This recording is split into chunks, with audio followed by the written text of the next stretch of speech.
mātango fie o le tamaitai I asilia utai ma le pesele nā whamai aua le vevesi. Aua le vevesi ai sini le whamei ma whapasi. E na ua se furu ma le fitu miru tau te le July wha. E le tau tua wha aua ure nei fui vai aso. Aso se furu le nei o le masina lona lua o le nei fui tau sanga. Lua awhelua se furu ma le lima. Samoa I lau wha fonga maua o le tau au auna le nei asiata. O le tangata ua sili ono tau walo lofa ia yaso o malava o le vai aso. Mai lava I le aso ka fua se o I le aso frai. Fifia fo ia se mai lungo pe au nganu o le ea. E wha au le tautua.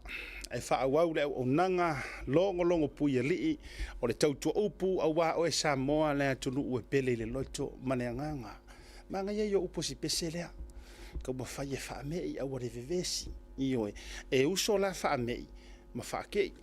Awa a ova fo ilo vevesi e ka kaunga whai ma whaakei ai o kero whai akua mea fo ilele o kau ka aro malole ai o le vatua a matara songa fua aluinga I o le whamatalanga o le uso le o whaamei o whaakei walanga antau le whate ia lo waso o asonga fua ia pi o aso e whaakei e whatutunga tā ne winga nao lau tala ia e mo mia la fo ile o le si kaimi e fiu ki ngai whafangu ka maa o le lau kakangi le alam ia le whamai ia siko I kiki ia ona fo isa tele I ngangula mai tau mafa o le weekend ia pesa le ilo tu fo ia na whana nafo mai talu mai ta whaonga na sto na ilan tau ia o atu o patatua sa whia ngai ia o le soifuanga le nei a tele mea ma mafa wha mei ia e se ma mafa ufau ai wha ngā solo fuafuanga le leima porokalame le atua ilo soifua ma leola ia fatalo fale mo folo fatu ile pa ia la si o le tatou watu nuu o le fo wa whangapoto I lunga o le tatou porokalame masaniai o ala fiso o tainga o ala tele vavave ia ai mese fo I o ala whanei o na po le o mawhai ai o na tatou lau lua fesila sila whai le alofa tau muli o le alofa sapasapai o le alofa aputi o lo tatou matei sili le langi ia le o mawhai ai o na tatou whailoa I pu e manu ai le o lau fufunga malingi ia ai mai se foi ia o vai lupe maua ai le o vai lupe saa a talo fale mo folo fatu a faiolo e mafuta mai nei au kilani ni usila o le tatou ofisa au tu e manuka fatalo fatu ia te oe ia ele ngata fu au kilani o au te rua a toa lava mai lava le tu matu se ia pa ia le tu saute fatalo fatu asiata a e mafuta mai au se talia stete ese au se talia mai lunga Queensland se fasero solo tuilalo fatalo fama ua folo fatu maloa fua ai la ua maua ile lofa malanga le leo le tua a faio e mafuta mai America stete ese malavo America au fanga solo ai le suenga champagne o le Super Bowl ile dei foi vanga o le afiafi o le no tau va ia tu pe o le tau mamau mai ai le tatou au le ai tamale o Jordan mai lata iko ia ile la tu nga champagne male cases ia au ko ke vevesi I fu tatou pe o por pese so ia le vevesi fa me fa ke io atu langa fa pena stete se umalava America mai matu so te sifo se sai o folo fatu asia tele nei taimi o le afiafi programa masani o le so sale nei auto mo to maratua no winga a ufu atu le taimi nei po wa mai ai whainga loto le fiafia auto America o se meo le te o le fitu po le te o le valu fa se soro tu reiva le po ia malo le folau manuia malo fo ile fa malo lo si sauninga o le nei aso ia ila tau o loo ia te auto America me se fo Hawaii fa pea ia America Samoa ia fa pe fo ke le loku o no nisi o tūlanga le maalofia e lea whaina lea e fa mai e maua le atua e maua Yesu ke riso e mo fo le nganga pa Yesu se mea io e o fai so o le o langa le aru a jalofa ya o mai malo le equals o ia le nala e lo malo langa ngo sawa ngai la ta vale mo mata mai lava ma fa ngo mo ta longa o ma maua pe tor sur mon tupu ele equals le ya no ya la lo mai al ta longa ya congratulations le kama le tama tino tele le nei tama Samoa ya Jordan mai lata to sai fo ya o ma tamata to na point news na mai au Italia ina ua malanga tu ia le tina ma tu fa fine mauso o le nei yalo le tunu ia e atu se moli mo wina le ta longa i Amerika o matuasi kuea umana fainga malanga e ai pe nga mangwia pele mangwia fu te o me tau di ole ole faina ia uyo le after ila le wa vai atu congratulations ia i le alo fu ole atu Jordan Mailata ia nga o se si Amerika fa pasia kura fa malo le Mailata ia kule ia ko ira fa malo ia Mailata fa ia Mailata lu ke ru ku se so ngai ma kausanga se masi ngai kausanga e ngan lifa se po se maka io o folo fatu ma fa jalo fatu I wo ma paanga ma mai uma ale tatou porkalame o le tauta yae I ona tafa te tere ia tu moto le Pasifika le tu Europa ai mai se Israelu isi uso ia sao seti ma fretua ai mai se ala fanau le sa matou feilo I nei fai malanga mai I le masina ne te nei fa mo mo ona u to to no mu ia fai nga malanga Israelu I na I Jordan e nga kakale malanga mamau mai asi usau po tai au langa o le mantua no usau le mai la uskafu ela uskafu nga mai Israelu tamba foi dele puro lo ia kangaka Israelu matitalu ia mana ia mai fu Israelu o faftai wo man join so sa ma tai au e fai po kala melango me alo fasi usona mai moa ia e malu pui pui ia o mai le fili tau fa leanga mai dalo fatula ele so se volo so ia Vincent so ngale fita o lo ina I Jerusalema ia po o Israel foi manisi o tama fana e foi tama ita isa mo na wa ma foi tala to I tau nu ia I tulanga la fo ngaluenga ia ma se community sa molo mafuta ma Israelu fa malo atu fa talo fatu asia tele nei taimi ole afiafia ma to ni usire nei ia ole foi mo te taimi tutusa ia ma se tato watu nu isa mo ia manisi atu motu ole atu nu ole nei la langi wa langa o Samoa ole ole tala fa mai ole ngafo le tu ia ana wo wow waso oi Avoro Samoa malanga sa ilinga malo. Po wa ola aso. E peina Amerika Australia New Zealand. Io. E o ia tu motula tala tol Pasifika se asa ka fa longo ngi Samoa e o. Au nei ona po. Sia mangi Lucia ayelangi perkangia keli singa o you name it. So o se atunu.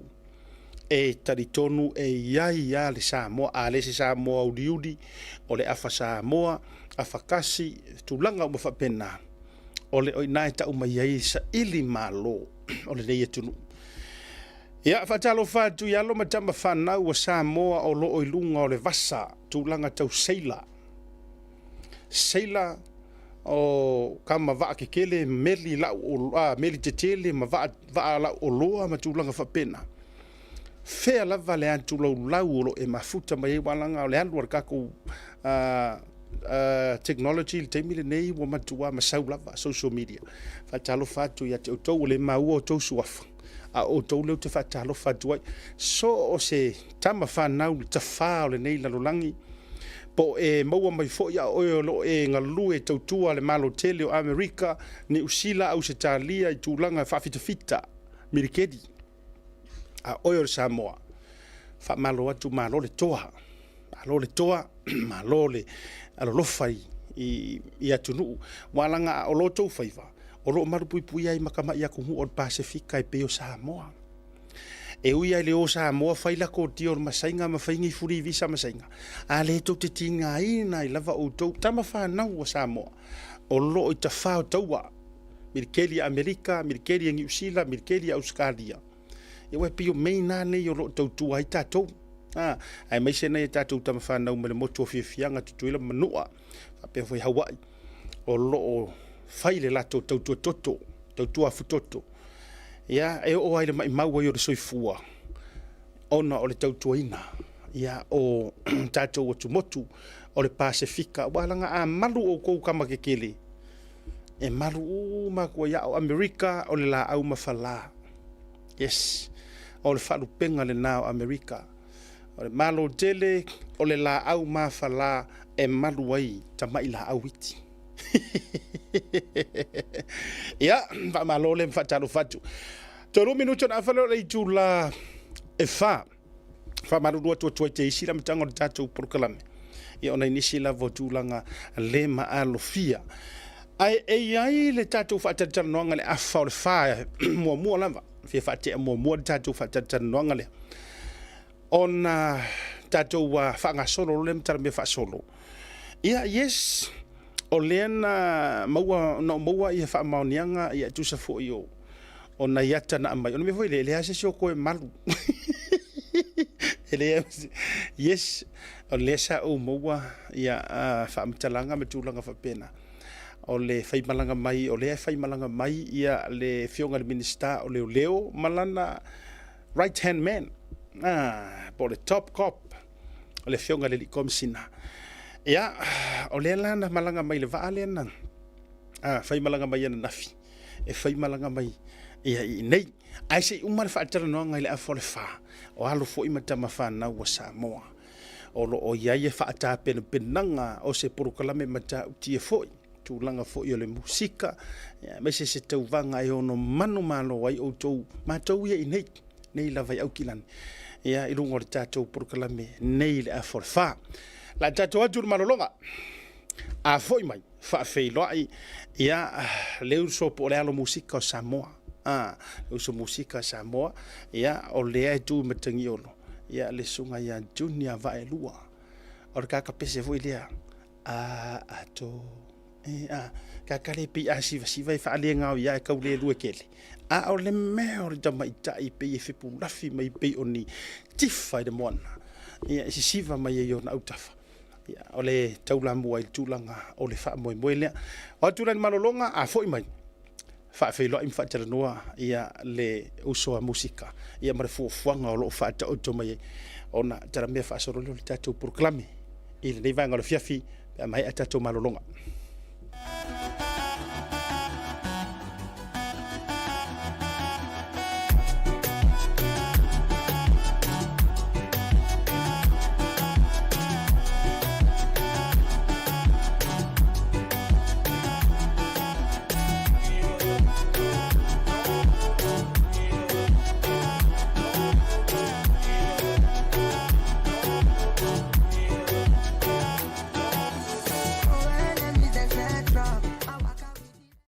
Talofa Lava. Tasi Market is here at the Margate Town Centre, the heart of... Seal plumbing. My drain's blocked. I need a seal. I'll see you soon. Drain unblocking using high-pressure systems and cameras. No job too big or small. I'll see you soon. I le no foana i seina i whale ata. Awari ngalo do whaatawina sau tusi lulu. Ile na o le tonu se lau fitu su ma le lima tala. Be whaatawina fo i na o se pepa ile na o le se fulu ma le lima tala. E whaangata pe tāpuni a wanoa. Mo le whaatawina o le tusi lulu po pepa lulu le asa lua su ma le lima. O le masina o agrila lua fe lua se fulu ma le lima. Le leia tātou whainonga mua e pei o le manu maloina o le piki up fau. I tu ainga o le Hilux 2.4 liter 4-wheel drive. Lua o lua su ma le wha. Whainonga nuna lua Race SUV 1.2 liter. Lua fe lua se fulu ma le wha. Ngata ino tātou whainonga tupe. Awata mai nama le tonu se fulu afe. Se i o atu i le afe tala. Le leia tātou whainonga uringano. E le ropo o e le isi lea o le a whaamuriaina. E le lulu. Mo le sailinga o le Hamiltonu Family Club.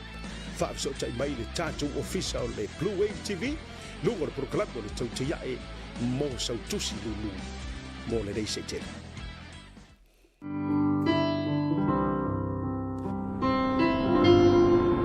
Talalo fatu. Ese loco. Talofa Lava Samoa, o lau ainga musika le nei I Aukilani, New Zealand. E ere tau wanga pese whaale nganga o matu fufoi. Longa wanoa le leile nei, whaala tele, ma whaasusuro tuai lau tali pese. Ja, pure oi pe kava, pe whaonga fusi whati pese ese, ja, pe original fo. Taito atasi, te awhai pese, tolu le 5 minute le miolo pese. O leo le amalo, whai longa mua, Pue fua lau pese, pue fua lau MTV, mau amalau cash 5 sena kala. O le afo amataina e foi malau YouTube channel. Ia martato whailonga la luna lua, le ngato le a pue fuina lau pese, pue fuina lau MTV, Mau foi lo tu pe fa se la tala. Ama ta ina foi malau YouTube channel. Pero no tolu, pues fua la pese, pues fua la MTV, fai lo tu pe torse la tala. Ama ta ina la YouTube channel. Sura mafa. Poi fuori lo PC, poi fuori lo MTV. Lua se la tala. Ama ta ina lo YouTube channel. Maltato fai longa e lima, poi fuori lo PC, poi fuori lo MTV, se lauta la so am taina la YouTube channel. Lima sfuta la lista. Asa ilia tato fai. So dua va yaso o le seta. Ya mafai ona release bes. E manu malo mo le se tamni tau sa. Ole a whanga taina le staraina o suita wa. Ke la so lua su walu fepua. Lua whelua lima. You can do it. O le nei fa moe moe. O le a fasa rautu sa o lunga o le Blue TV. Mana tau te ia e. Mo nisi whamatalama. Mawhesota e maile no maua le olua tasi, olua fitu iwa, fitu o valu. Again, olua tasi, olua fitu, iwa fitu o valu. Whawhitai. Tato wheloa iai, whamanu ia tele le tua, manu ia tele lau whasau saunga Samoa. E tā fōi le July 5, ia ilisi tātou, ia join mai Godfather, ma le sunga le lilo ia runga le porokalame. A umanato le lao le nei o le ua mawha sanga i runga o le porokalame o le tauta. Ia e leo le taimi mua. Ia ai o le urua i taimi mo se fuafuanga le lei. Ma se tamali i pese i longa fōi o le tātou watu nuu. Mo lawi loa yana musika fia loto e toi te wai maftanga sa male pelepe e toi musu iai o e te faima e tautua le leilo ainga fa alusi ai fo i malutino le to fa i antunai junior mai lua e peiona si la fia ia le to te le lunga o ana fatunga ma le tulanga le musika atalo fa filo ia tu ia ilau to fa tunai. Ia, whakalo fofo i pāanga o male. Mikinga, mo lewa ngakala i kiki meo kako sa moa e fia ke le siva ma ia whaame mika fo i ka ia siva se am kangor kāling. Ia peonga o ke whawhakai whanaan malola kongo i le karia i ngol musika. Ia male fia ia. Ole mantua mana ia, se taimi o whae moa tua ia nisi o whatunga ale to fa ia tunai ia walanga ua swafa mai le fioanga o le auwaa tu lau fo i pai o la inga saan tuala a inga whaalangi fo mala inga mazai saile lang ia mai atu le la tai fo i ona tapa au tausi le au fo i saan murianga ia e misi ora la to lua ia te vanga ma vai fale ma tu fitalai man malu ia saan murianga ua wha mapu e fo i ia tulanga walanga a manguia me ke whaia. Ia, vi ia oe ma tūlanga fo i o tamali anga mau whasina manga. O lea ua vai atu le wha moe lea ua langa tila. O se wha moe le lei ai pe e whai o lea ua amata mai le tau ainga musika. Neo, e mwhena e whai loa mai. O lea le mafuanga ua whai ai le fuafuanga lea mai se ua toi nei i le wha malu lea o le ainga musika. Ma ia seka, o le ainga musika o ngai wō lava ma ngai uso pepese. Ia ngā maua fo i lea bango mako ke whai mea i lava. Ma e lo se manga ko fo le lea mako pi ma ngai ho se mafukanga whapea ale au musika. Ia le ngaka lai le au pese. Ai whapea fo i ngai isi uso e kapiango whai lako wharipo e pese ma kulang whapea ngā. Mako fo i e eser kaka ese fo kaka pese eser kaka po e pese. You know, ese se umalava. E iei fo i le si e kusi pese, ai le pese. O le ala na le anga ku whakasia i ro, mamako ave i le ingonga o le a inga musika, o le a inga ia langonga inga le uso.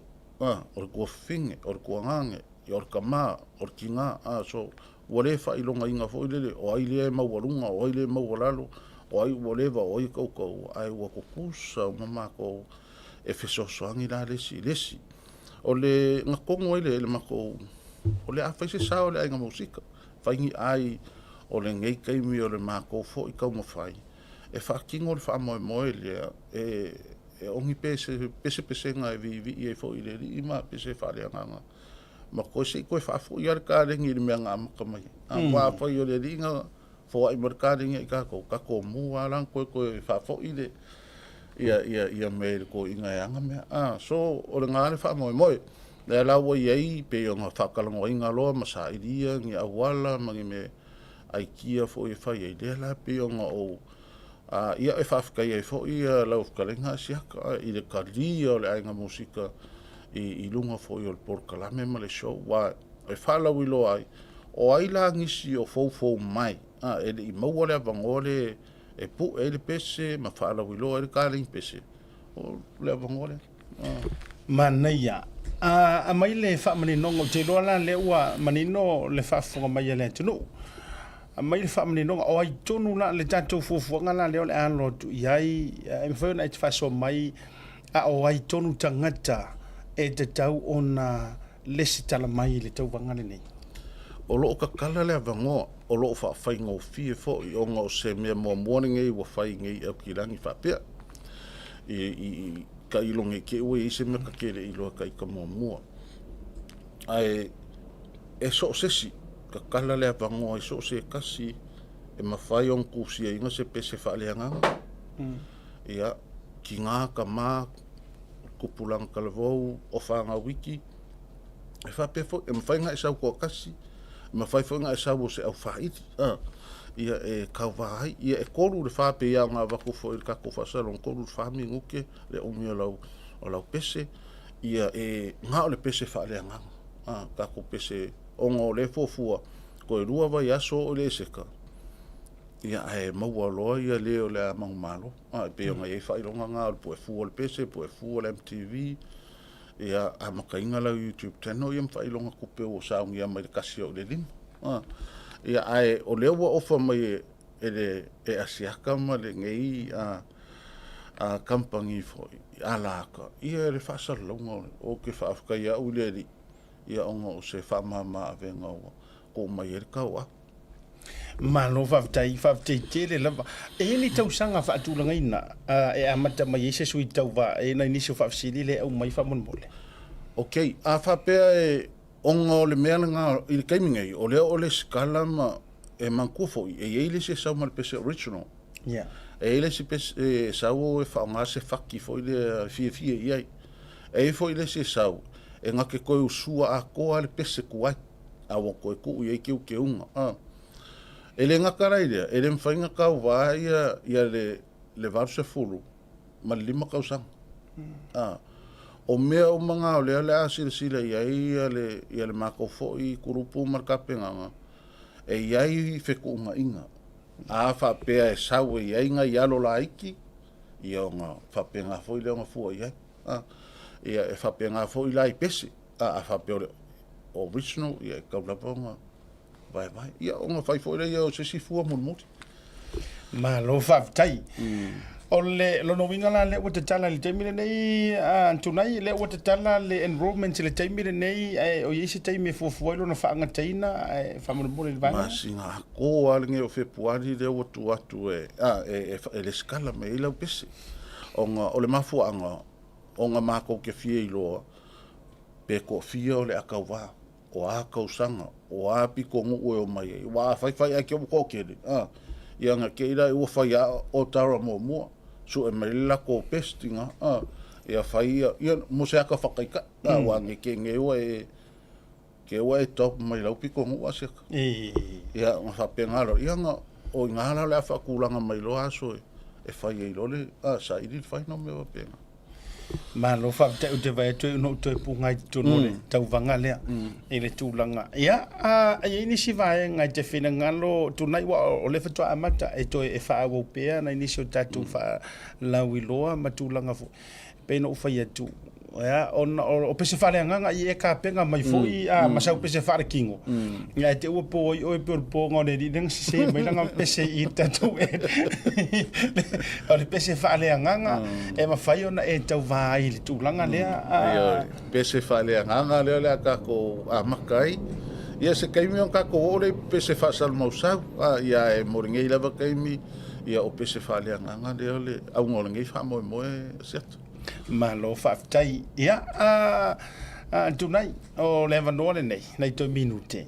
ia e mawhai ona e saunoa ai ia e extend foil invitation o hai ilantou e wha o Sofia wa i se o kako o le upu foilele o la i le leo le kālengi ai pili kai kongua a mai sau fa malo si au walanga e fai o ma fa tai tai o ma tua la wi lo o hit fo e au fa tunga million viewers million viewers le pese fo ile tutte fie si va mo kon ka ku si ta si o fa tunga fo ile ale a to fa tunai tuna mai lo a mai la sau fa malo si au ia ila doula no fo mai le te mil nei ma tau fisilingia ma fo pe la joinia polo o vango le ia e tau runga ta fata no Safka i sa kamera vango ia o lo o kangaka o le si le kangaka nga muri ka ngu mai kongo le makeki e sa fo i wa le vango sa i di mo fia pese mo fia ngo ulo lava ma te furi sa i fala au ma mafa i langonga o ke iloa e mawhainga o whaia le pese. O ke iloa e mawhainga o kusia le pese. O ke iloa o ngā umalangonga pese anga sala kere hui. O wanga o le ka lengi wa ku e le kua iao. E ke whea lua ia hui lele ma o e pese au a venga e amu. Ai inga ua maua le avango o ka penga e le li. Ia wasau ia e ke sila fia inga o lau ka lengi nga. Ia aua fo inga i whapea ua makua le soifua, e le ai e o le kaunga le leinga o ka lengi a siaka, ia malo si ufonga, ia aua fo inga i avea fo i le makamuli makulanga whapea i o le akao fia i lau ka lengi. Ia e meisa o pese vivi ia i le li, ia karikongo o lo avango le leilingei, ia o awa ia kasi o pese pefe o whikalai ia siaka 4 milionga, over mar 4 milionga ia ele o se mikanga foi lele lo kanga ka whakauwa ia au wala ka penga leri ia mangaku le lopo o ele ke mai mo mai o ele lai kauwa o lo kai mi le lope ke o 1 milion pe 10 milion ai fai la utala tonight o ka ko population o Samoa kai alu se a familio Ar koro milion ale o ka fisa o kai mai ngai ngisi o fea tu nu ia wa fo e o ai lunga fo le kikiro i ma siaki po o ia ko ia e ko ki aso o le o longa winga wa ka ape fo isa mo le lo langi ako ia e la longa i le fa va ar kanga ia wa ver kalen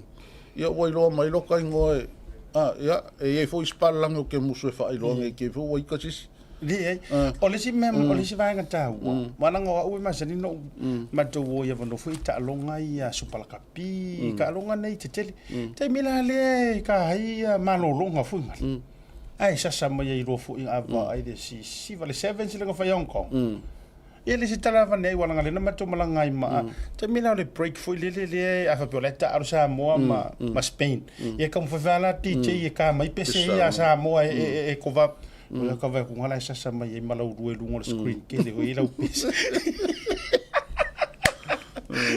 Ia le si mianga sia ka ia fo si fies e o sanga sivo. Il le foi la sivo. Tau wai ngai ai sole. Ai o ke pisa ke. Ia fa so tai mai e si tatu numero fa mo le ave lunga wa ila to ro so tai mai. E pe ia ole o lua tasi o lua fitu iva fitu o valu. O lua tasi, o lua fitu, iwa fitu o valu. Ia wala au mai ka kalango, fai se kala, ia ma le skala ia 5 sukala. Ia wanga kue, o resi mele asiaka, nga kue le se le skala, ai nga koe au mai lava le faukuanga, pe a kue iesi nga mea o nga iai lo leo ngau ka inga mo le e siwi se le fai ngor kako ka wanga. Vitai lo te vai jo le pe e faulu mai pese sunga papaloa, talusanga. E no fa tanga le sunga le leo lang na pese le te o mai. Ia e fa kanga e songa ponga o lai loka. Vitai tele. Le la tau fa fonga mai pese le ale sunga ya antunia mai lo por to fa tuna.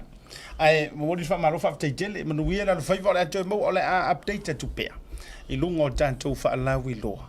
Ia lesi o lesi makarangonga o le kau whaavasenganga o le mau enrollment le o sau mele o le skala ia ila jo o le ale stala mai loa ia ai tūlanga o pese o le tau vangale nei o nei emisia e ono tele sau tupe mauai i lungo le sau YouTube channel e mori wha maro wha tele ia ele nei whanga o le fiafi tu sai fo i o loa vanoa e mese fo i o loa lofa i le tu whatasinga o se fuafuanga ia tia e matapu e le taleni wa ile di mau Ale ki ngau ngau pasi por wala ngor vai venga ngali ka ko ke mingi.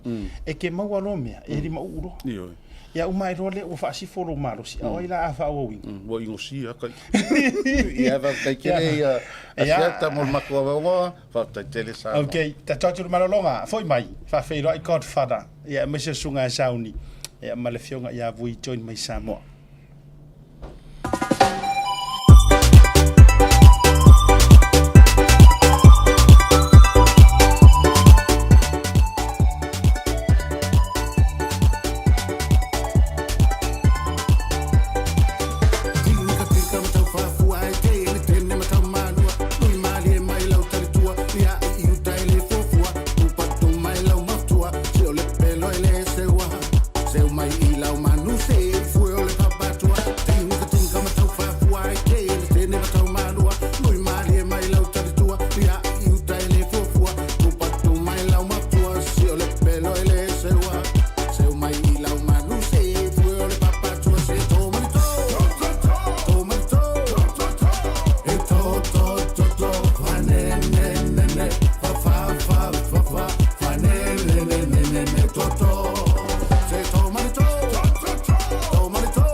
Talofa Lava. Tasi Market is here at the Maire Town Centre.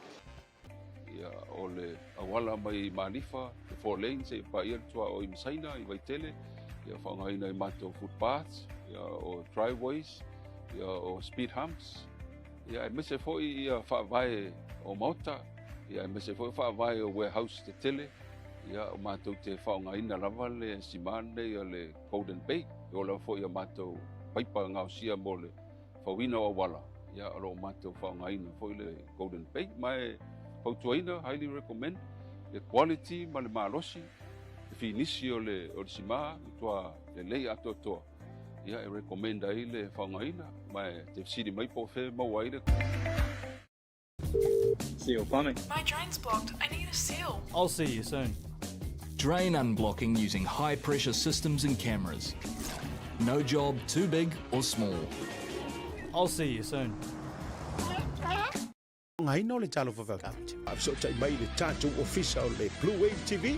Lungo le proclamo le tau tia e mo sau tusi lulu. Mo le dei se tele.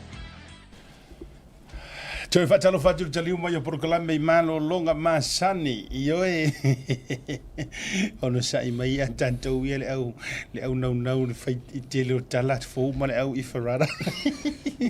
Si falu tanto advertisement langa o ile mo wainga ya mango sele. Patalo fatula ia ile toi taliu mai o le proclamo mai malo longa masani. Ile nei vanga o le fiafi.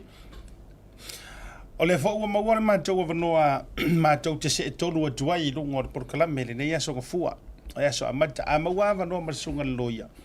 Ia o se fa monu yanga i lungo o tatou proclame le anga wa maka pisi ko maro. E to titi fo i fai lo ia le sa no ngale le fa ola titi fo no to le to va i me fo ile ia tia. Ya ai o ka fara da vai ia lango i o fata ma o fana uma. La le ele me fai ana tu se ka fara lungo o proclame de vanga o le fiafi. Mai ma to te fia fo i fai lo atu o le fo wa join mai Samoa. Ia le fionga ia vui tia dole a foa masina mua. Seinga fo lava. Ia ilana mata pongi sa ele pongi sa tele. Ia ai me se fo le ula fala. Ia lungo o proclame ele dei vanga la fiafi la ma to fata lo fala ia walanga o ko masangi mai ya ma to to. Ai ma to fa fela ia tu fio mai lo fio ka vui. Lungo o proclame tau te ia ele dei vanga la fiafi ma lo fo lau. Eva pe foi no fatalo fatu lo tu sa se tolu ile sunga le lo ia fa pe foi ia sunga le ta wa fa pe foi lo tu file vai malai o le lo tu le foi ia wal tu tu ino ta tu no ala ile tu ale a tu te ia ia po le pulenga fo ia le Blue TV ile fionga le pule fa pe foi o finga lo nga fatalo fa foi pe mau lo ta tu no pe no mo le nei ava no ta tu te fito ta ia ile sunga fu le nei le fiafi le nei o le songa fua le ngaga I fole la ai tono o tatu tunu le tu sa watu tatu por kalapa I lalo o le bus stop I nei le la ua o le kane kia ia ona e pe tau I don wal table por kalama male o mai lo ia I o tau lo fo I ona tu ta vale ia ai tatu feilo foro fa filo e tu le nganga tu mu le fa lo ia mai lo tatu tunu I sa mo nei talo fola Alo malo le folau. Alo fo I lau fionga vui. Or mele le ye vui saundi ma Godfather. Po fea e maua tua yelo na matai. A lo fa peo na fai. Awa e pese kaulanginga le leide ngai ani hai.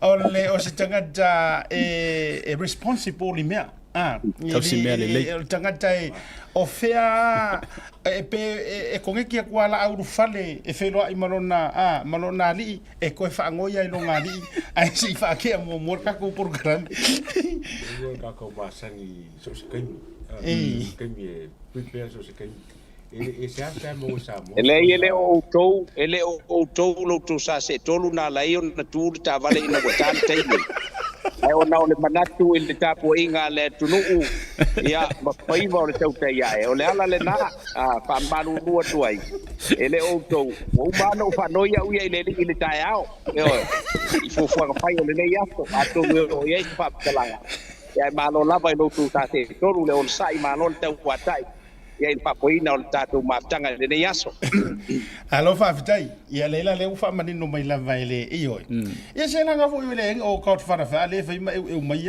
vai nga ia ma fo ino fa ia ai o lai sa ora va ia le fionga ia vui o le anta tu papa aveloa ai tatou tele ia o vui ina fa fisili e momo atu se tatou wa fe mo avel tatou fa malo ma tatou fa fitai ile alo o se tatou watunu o manuia la na tau mawhainga ile tau vanga a sailingo se tau sala o Pasifika a o tatou iai faatasi luga o le program le nei taimi ia e momoli ma faamanusina le faamālo ma le faafetaitele i le tamaitaʻi tausala la lelei e le gata o Samoa a o lea la ua a apa atu lona aao i le pali ia o se tausala o le Pasifika ia le tuafine po le afine ia Litara Jeremiah Allen ia le ua filifilia ia o se tauvaga ua tele upu matala e o mai ai le aso o loo tapisa i pea le lalolagi o kagaka e lē malie i vai o latou loto ma le fiafia le faiuga ae faafetai i lo'u lava talitonuga na o a'u taʻilo se tofā o tou fioga ua tala feauga ma ua sa'o lelei ia le faiuga na taoto mai ai congratulations o se vaiga lea i le taimi here's a quick look i le taimi na announce ai e ona matu foi la ia le faamanusina ia so tou finagalo e tusa ai o le taumafaiga le halo si o tatou atunu. Ladies and gentlemen, our new Miss Pacific Islands is Miss Samoa, contestant number 2.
Ladies and gentlemen, our new Miss Pacific Islands, Miss Samoa.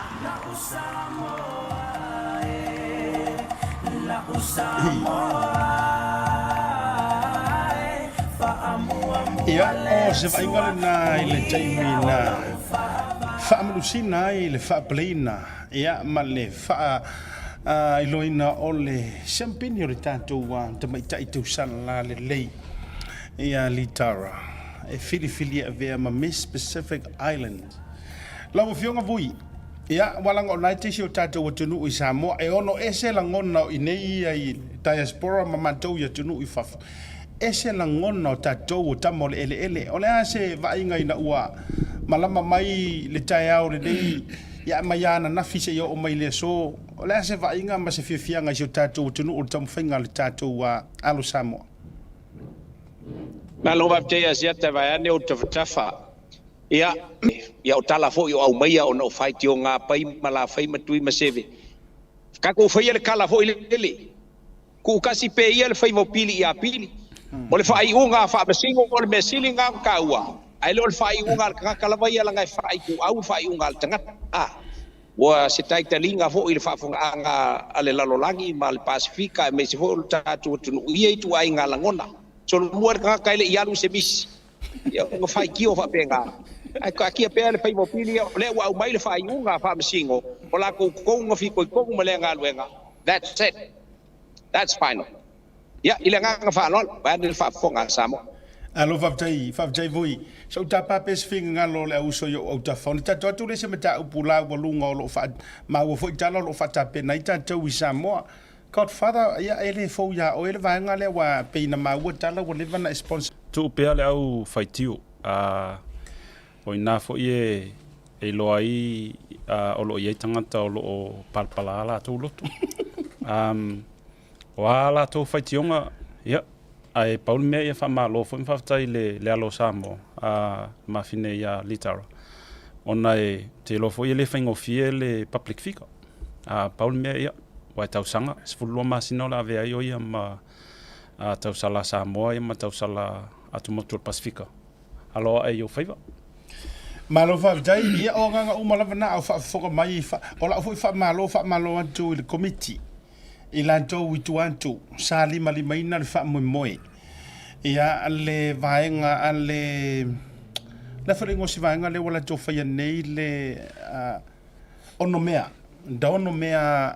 productions I think o le te fono o le sunga ia vaitoa ia wa uloa yo la to swafa mua fa malulu tu yo le mo to matai ia vaitoa to lupe ai mai se foi o le sunga le ataua konselani to lupe ma le to organizations atoa wa le maua le to tele fa malo atu fa tai malo se ili malo fa tai te unga o la ila ya lenga sa ngoa ngai ia le iri sila ia pese pulu le na tau ia o le ono mea production le team atoa le utau sila e faila la ukala o ngai ka ko so fa finge ia le na tu hantu tu lo vai to amana tu team ka foi le langi pe ai faka ia ma le si vaenga so le ole matua super designer ka manga ka lengi o fa mong yang ai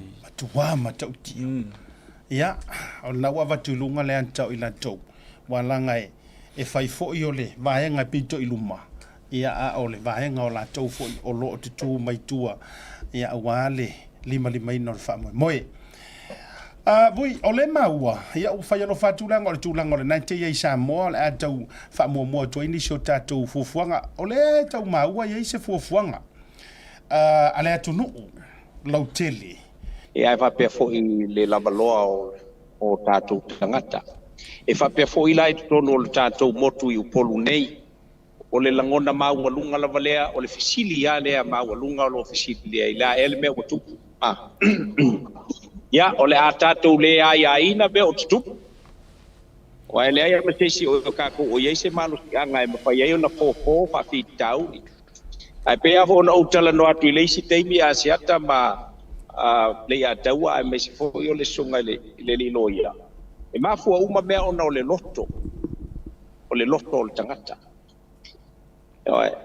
a fa yo le loto wa faleton ya o ma fu anga na be uma ai apa yo le loto e anu wato ele le ia utatu vai vola o solonga le o le fesili na tu ina mai ele tunu pamata a fai wale me fai ona ia se fo elo le taimi le nei o le tunu ia o le ala le o le fatula i o le mata ku le nei o le fa moe fo io o le wa mata on tapena ia bolo to si la fiela mato soli aso sa ele aso la fi o lo fa fonga mai tai o e kalesia sa matou feilo ai le aso mafi matou solia le aso sa ai te tonu e fa ngalo le tua le anga o Yesu na ia faia me le lei na la una tau le li fa o le sa tau ona o me le lei sa faia mol tangata sui fua o te tonu ilama mai la tau sa fa pe ona matou sa valia tai o e kalisi le aso la bo sa no vai tai o e kalisi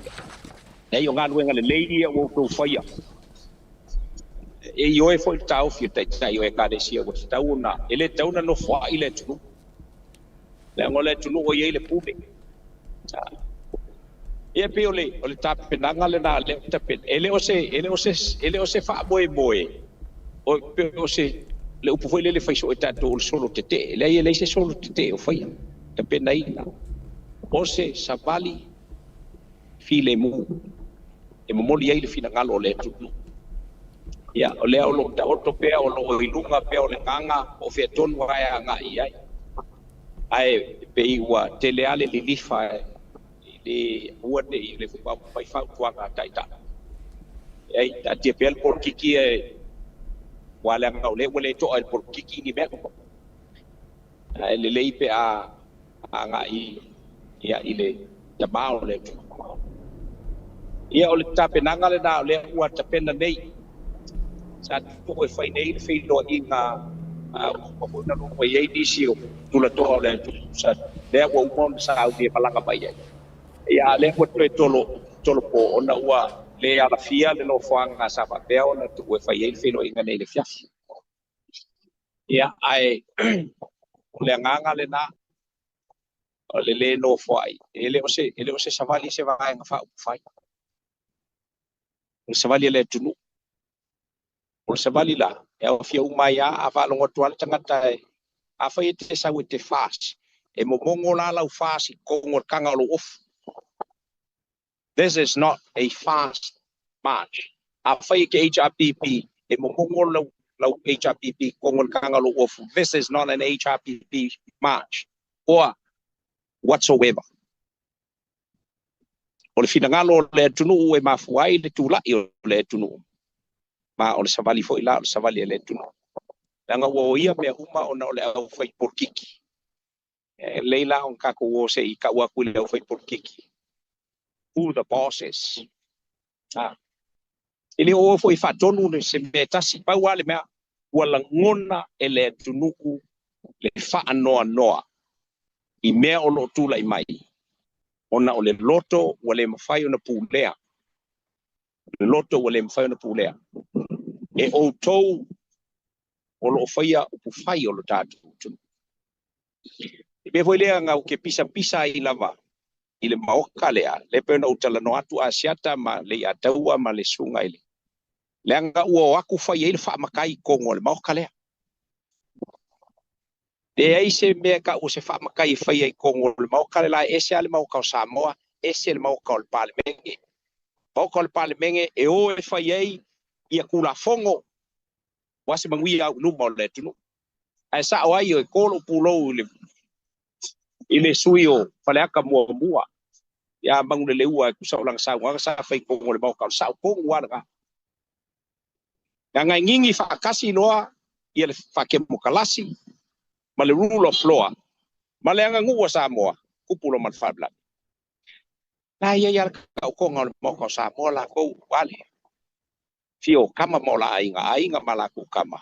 Usonga ya kumompu le ku au malaka wa ainga le kai ma le ba fonkil mo ka nga Samoa fa blabe wa manga o le maoka le o le Palemenge maoka fai kula fong e lau ke koso ma le ku I lalo la ko puleanga la mele we le wa mama ile sa Samoa ya e pe o le winga le o le tulanga e pe o na ye la le kele foi se kala I ngebe se I hakongwe is kemi ya fingalo ile kuwa mo se a kongol mokala ma ia le ivi e kongo a le tulanga la vai pe ona ta auto ma fu te milene yo le na ko nga bai tatu o le masina le ne fatino ai fa ko moile asia ta male le loia me se kono sunga le atau ya te tonu vo yo le am no to so ni mai el auto wale si fa sala lau ina ia fa pe ona pa la tele y el fa moi y el fa po mai lo tatu no ele ku ai ma ka ba a ko mi ko lima ma ko o fai samat ya ole nganga le na ele o se nganga o tete ai ole nganga ina I o musu ko poli tu wala o ia pangalele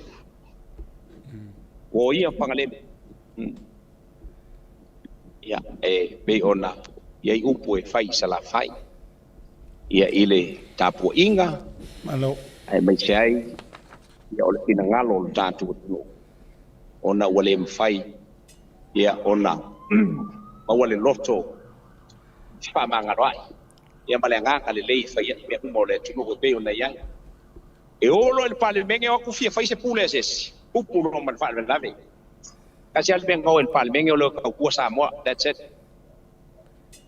al bele we o pe o fa ngal Palemenge fa la pulele male abul boli ele ai ia se me fa penga o ye kong o upu o fai o tatu malo ni no ia it's a government of the people by the people for the people so the people are the power and the people are the authority ia ile gang fa lon ale mai ka wako e salo kele o fingalo fa lo la sole o savari file mulia o ngo ingi so ko fu fang salo ile mai an ka pen ai o fisili fo le o sawi ko komiki e fa se mau kuskusi e mo moli ka ko malo me o fingalo me fa le kongu sila ar komiki Samoa wa ara ngo fa ya a kong fo le ingi le wa makanga ka ngo mai fi fa fo savari ngu e fa peila Australia i o Sila o Amerika Ia inga ionga kasi ia le maulea. Ia masaili fo le finga ngalo o le kungu I fafo. Ingi mea wha popo ingi mea o lo kosi la fia. Inga ia mamodi sa wale lama le kasi mea lo e ofisar kako malo I fafo. O le tali vavea le ataua o le alapa. O le ao lo tua tu le vaenga le nisi o lo ia o lo fa peona tu mai lo na tu tau au le fa moe le nei. Ina ia te pena ina. Ia pea le nganga foi lele ia o le savali aia le tunu o le savali tusa. Tusa wala ngona mo ia ai te pena ne la tau. Ia le fa upunga ina ia tala feunga le lei. Ia maala o tu la forno. Ina ia momoli ai ia le petition. Ia ngai ia ko ai lava o le afata nu ia ia pe o le manu maloa le tu lalo le au mai. Ia ina ia o te mau le tunu. Ia le foi la sa patu won nei tau fai la le vai ia le uma so tai mai fe du tusi ia I se ava no la foi la na le fai lo wa le anga le fai lo ai ke u fai aku ma o ku ele o ia ile le ia le afo ile la na fionga ia I o ile no ponga ia na bele malape o seis ia ai moni fa baun le ala wa tu ina pia ila to I loia ia wa be fa tu tuanga la tu te pena ina ia ona ba be foi le ona fa na bilisa dia te uto ia pe fa lo tu final to le voi ole leina tusa pe fa pa foi pe fa lo tu ka pena ngale ia ko mai le tatu tu no voi ole theme au kula o savali le ole vese ole ko ga kulanga le we ka inga fa inga malo ka mingi pe o theme nga ese vai si me fa popo la se au ku sabari fa kingo ele sabari wa ole ala le na ole fina ngalo lau telele wa mai mai se fo tai ina ia avisa o nga ile tamao le tunu ina ia a talo sanga inai wala ngona ele tunu ule nga ole fa no noa pele o se taimi le tawai ona fatino ia ona tiute fa le au malu o tatu malo ele fatonua ai na ona avatu vai patu walalo ona ua oia pe ana o fai atu le ua oia le vau I fangalele ona o tulanga pe ona iai ia tatu fainga malo ia ele pulea la ele tunu fa pe aku meo ese pai mala fai aku kui maseve le ai o le talanoanga le nasa pulsa I fala o mafa ia ele ai e alua le nganga le tunu aua nei aua lava nei o le tunu o se me ta o le avatu la to pe o la to fatonu atu le a o le nganga lava ia ina ia ave le nganga ma la lo o makwala ngonga le ku ul fangongoa ia ai fa moe ile kama o le ku yo la tu lai mai ina ia hi fai se fo le vai ngale nei e mai se fo yo le ua atoa pulu fangota I la na sa fa inga le ua iai ia mali toa matupua e mai se fo yo o le a fo yo le sungol papa o le ao sa la pai yo e ila inga tale valasi yo matu te tonu antole le pulu fangota ia la ave to manga o le fionga ile malo le mano ia faso ia ile nei vaenga o lua lai mai panga tia o le fai te tenga la male ile au matua ile matu tala noa ia wala bane ia tangia ko linga mai wa atu le tunu e fatonu ia taita io e mai se la vai le au le maloma ma la na pule wale le foi lo matu te tununga na pa wale o tanga tai lunga o tula fono na o le au le malo tata tu o ile tula fono fa mai o lona winga ile ka ufaia sanga malelenga e fua ile rule of law because he's above the law he's the only person in this country who is above the law afa ila la fa kula fongo la fa por kiki ai ma fa la fa pela ke pule al kamalo le se he is above the law ia kailo ye ngai ka ku ke mafuka male fionga le lilo ia ole la ule na tilo male baba ai male faitau ia ai no la he has the sole power e ma fainga fa kingo so skai la ngolai lunga ia ole ko fa ole fa pa nga me le pa yang mo ngo pai nga ke mo le ole malo so se me ku lai mai ai se me fa penga ala ole malo e nga fa lo alo fa tai lo fionga vui o na ni so fa sili ona tatou tau ma vaile ona le tulanga foi o lo fe ngai mo tou ua ma ua tala o le sa tou ta milo i sala fai ma se foi o tumua e tau sufi le tofa pa yo ainga ma se fio yo le tala le lei e mati ai fa mo o le ase tala mai o le vaenga e la lango fa tasi pe yo le tala le la au le tabaitai po ye ni si ye ni manatu langa langa e tau fotu ngata ile tulanga le fa mo ma fa yo na e sa no mai o au afa tasi ye le to tele o le tofa me se fio yo le tala le lei ile sa vali fa mo malo va te asia ta o tali fa ngofia ma tu tele taula se fina ngalo fa pe mai te mali tasia pe na e sa no e afa tasi le tofa ile lai tu o le tunu pa pe le nei tu o le tunu ma tu tele tau ai se tanga te tele no atu e po se ta ma tele no atu e fa pe mai a se ku nga me ala ifo te ai o le tu tele no atu asa u tali o le meu kakau ka ko ke le ngofo ai e kula mai fa e ba fa pe ile malo o ka ko e le nga fa lo asia malo fa tai ya mana tu le nei vandoa e fa manusina mai le wa to tele fa tau to tele ila tau lo mai mo mai lungo le porkala me le dei vanga o le fiafi ya mai se lava na yo ta to tanga tai Samoa ve fo le nei lau sau no nga fa manino mai ai wa o le taua e le o ni savali fa pati al savali file mo le tunu ya ai sau no ye le tai me sofia ile fidangano le tatou tunu ya ona tatou tau ma vaila ia le manisi fufuanga le vanga o le fiafi mananga fa alalo malo va te asiata ia ele to ye se tala e tele atu ilole tala wa uma mo moli atu pa wa le ia fa yolo le vai fa ma fonga tau moli ole komiti le ai ane ia tama ia o lo fa peona ma tu fewa i de pa mo le nei ole pa mo le nei ele o te pena fa au ngatainga o na fai o lo te pena fa fine to angal fa mo tu sai o le fina ngalo o lo tato o tunu moli mai ele o le nganga po ina ia pieni wali ai seisi o le nganga ma walunga ina ia fai se ngaluenga ale tunu o na o le to tu nga o tu lai mai le lavala o matu feo ila vai na ia fatino lo tu fina ngalo ia ai ole te talo ia ele mafai matu to ikiti o lo ngalo due ma tu stai ai matu te fa mo atu inu uma fio anga isi foi pule uma matu tala no ai I tu ngalua ia ole atala no fo ila to ina ofisi mai le nganga atoa ia o mtua te tonu ala tu tau fi fa mo ia na mana tu la le tatu tunu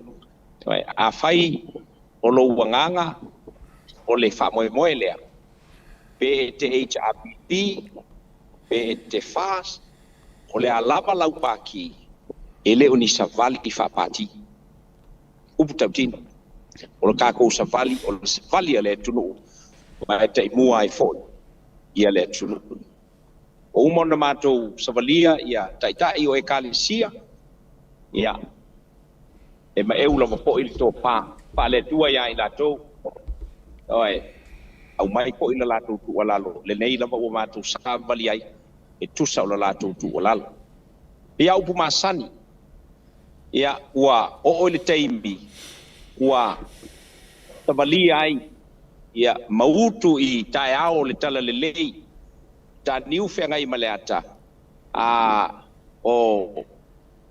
faleu mautu angiangi ia fa pe fo I malaola na fanga taeao ia o le tala le lei a tonu wa le ua talia mai kalesia e lua ia to tasi lava le sa matu to afe nei fo ia le o ta mai la fa ilo mai la so taeao ia le matu filo inga ia mal taita yo le kali sielea ya pe an matu fa ya tu Samoa ele o faia ono station la batula ai o le faia ina ia tatu ngadu no fatas ele o ngana tatu na tongi o le tatu ma tatu fa tali o ia fo ai ya ona tati ai la le ai le ai o le tatu nganga ina yo tātou fusi whaatasi. Pau o malo. Ina ia toi whafo ia Samoa ino na tūlanga masani. O le taimi tātou te whiofo. Tātou te whiofo fua iai. E tātia ia lo tātou whelau wai ma whelau toai. E le aise mea le leie mauai. Ia o le talo atu lea. Ai whapoponga mai pēr I lunga o le wale whasalau le nei. O le alonga puia li ila palo tātou tunu. Ia pēr mai ale le ila mātou ngā luenga o lo whaia nei. Ia toi wha solo ho ila aswa tai au. Ia ona longo atu leo o le tātou tunu. Ina ia tātou au wa apoto potoai. Ia I le aso, le taimi, ia male no whanga. Na lava pēr o le whatino ai le wha moe moe. Ia e pei ona a lava sia. Ia o le anga lea e whai ei leo bai bai. Ia ma whangatau moni. Ia o le komiti ua tapena ina wha moe moe lei. Ia wase manuia no Samoa. Ma se toa file mu o le tātou tunu o le anga I luma. Ia o le tuifo I le nganga o le wha malo ma le wha aftai. Ia I lau tau tāpo inga. Ia lau sunga asiata. Ia ai whapea fo I iau taftafa I ale ataua whapea fo I le ia sauni. Ia meisi o le tāpo inga le tātou tunu. Wha malulua tu siu. Wala vale. Ia I lau tau whafonga mai pe waso polangi ai so leo. I le tātou mawtanga whafo I mai I le vai vai ngawa. O le te mahaloa whasale le anga. Ia ai wha moe moe atu le tō wha le tātou tunu. O le mauta tele e tua I ai le vai vai. O nei. Ia e maise o le kompiti. Ia o te pena ina le wha moe moe. Ia ma le wha moe moe la wapela mo le tātou. E longo nai. A longo pui e li I longo tō pa ia ma longo tō mamano. Ia I lungo o wha sa laua. Ia ale tautai ane. Ia I le nganga e tupu le wha alo alo. Lau tō o na masani. Mui seng whalama maski na mua. O le komiti. O le tāpenanga. Paso I fo ia. Lo fa tele tu fa jailo finngalo ba to fa de tala nei vanga le viafi o le atato so te pea ia I tu langa fo ia wale fa moe moe o lo loma de talo fo I le pui pui nga le tu o le to soifua ia ina ia au va to nai ia fo nga lo I luma mo le no fo le lei ia ma le malu pui pui o so tato tu lo fa tele tu mo le te mo le viafi fa soifoina Alo va te asiata pa wale baenga a tuetasia Ia e ta o to fo I le pa ia mawalunga o tātou tunu o tūmsta le lau so se baenga o le lalolang. Ia a whai tau te pina ngaloa I le wha moe moe ua wha ta oto nei. Ia longo mai nei o tō ainga ina ia. A longo mai au na ua ia te oea asiata la o telefoni. Ia po le fitu on tasi lima fitu o wha. Ke wala au mai ia te au. Ia pe fo I leo na tu atu telefoni nisi o komiti. Ia ina I whapea na tātou au poto I le aso. God bless. Paso I foi a mo nei time. Ia, lo fatele tu fa sai foi. Ia, o le ua mai ale tato wa so te inga tu sa o Samoa ma le fionga ia vui. Ia, tu lo wisi sua fatete le o le fionga ia vui pe o le tia to le foa. Ma disi o swafa. Ai tato wa fe mai I so lo fitangalo I le vaenga o le ua fa manusina mai le time nei. O se savali o le file mu ia na o ka ko ke le nga ko fa inga le term le sorte pe o le term le na po o le fa punga le fa fa ngofie ona fa matalai ia le la ngona o le to inga solo ia a mai so rufi ngalo la so rufi ngalo mata mai le ata ona se o bele sunga de lilo ia o me mo wala wa anga fa ka nga fangia vui wa kali ni si le kelo ni se fesili sa fingalo e ka ko fans fo sa pu fesidi o salo o whakaronga le wakali le afa o ni fesidi sa ko fingalo iai o savali le o sorke o salo fa upu inga savali file mu inga e bese me wa pia sorke e ongo bese le me e bese fo le la ko ia o lo fingalo le o komiki o le mo lingo fingalo le kuskusia ma fingal kuskusia fo nga le la ku uma ko finga ngalo ye nga mwenye ya asiame wale ngale fa ma vai fa mia asiame wale nga se you know be umara penen ka ko kalongo ye ma ka ko fa se ye ya masalo o le finga kuskusia nga le usa ngi komiki mo moli moli ka ko inga ye fa ye se wala nga la mo ko fo se me ya le wala makanga le o fa yo se me le wa makame ya bui mo komiki fo Samoa ia fa mo foi o inicio ka ko fa foi ma fa le me ia ka ko le kai o le salo fa un masinga ele ko o por arkai wala ngai me foi fa penge ia esa ili le senge mai como singo leo o me venga le o ka o pula so ke langa Felipe folinga mai o la ka ko fa la bla ke o sa vali filemu ma o ku o molinga o finga ngalo le ko i me ka ke vai ku ka ke le fi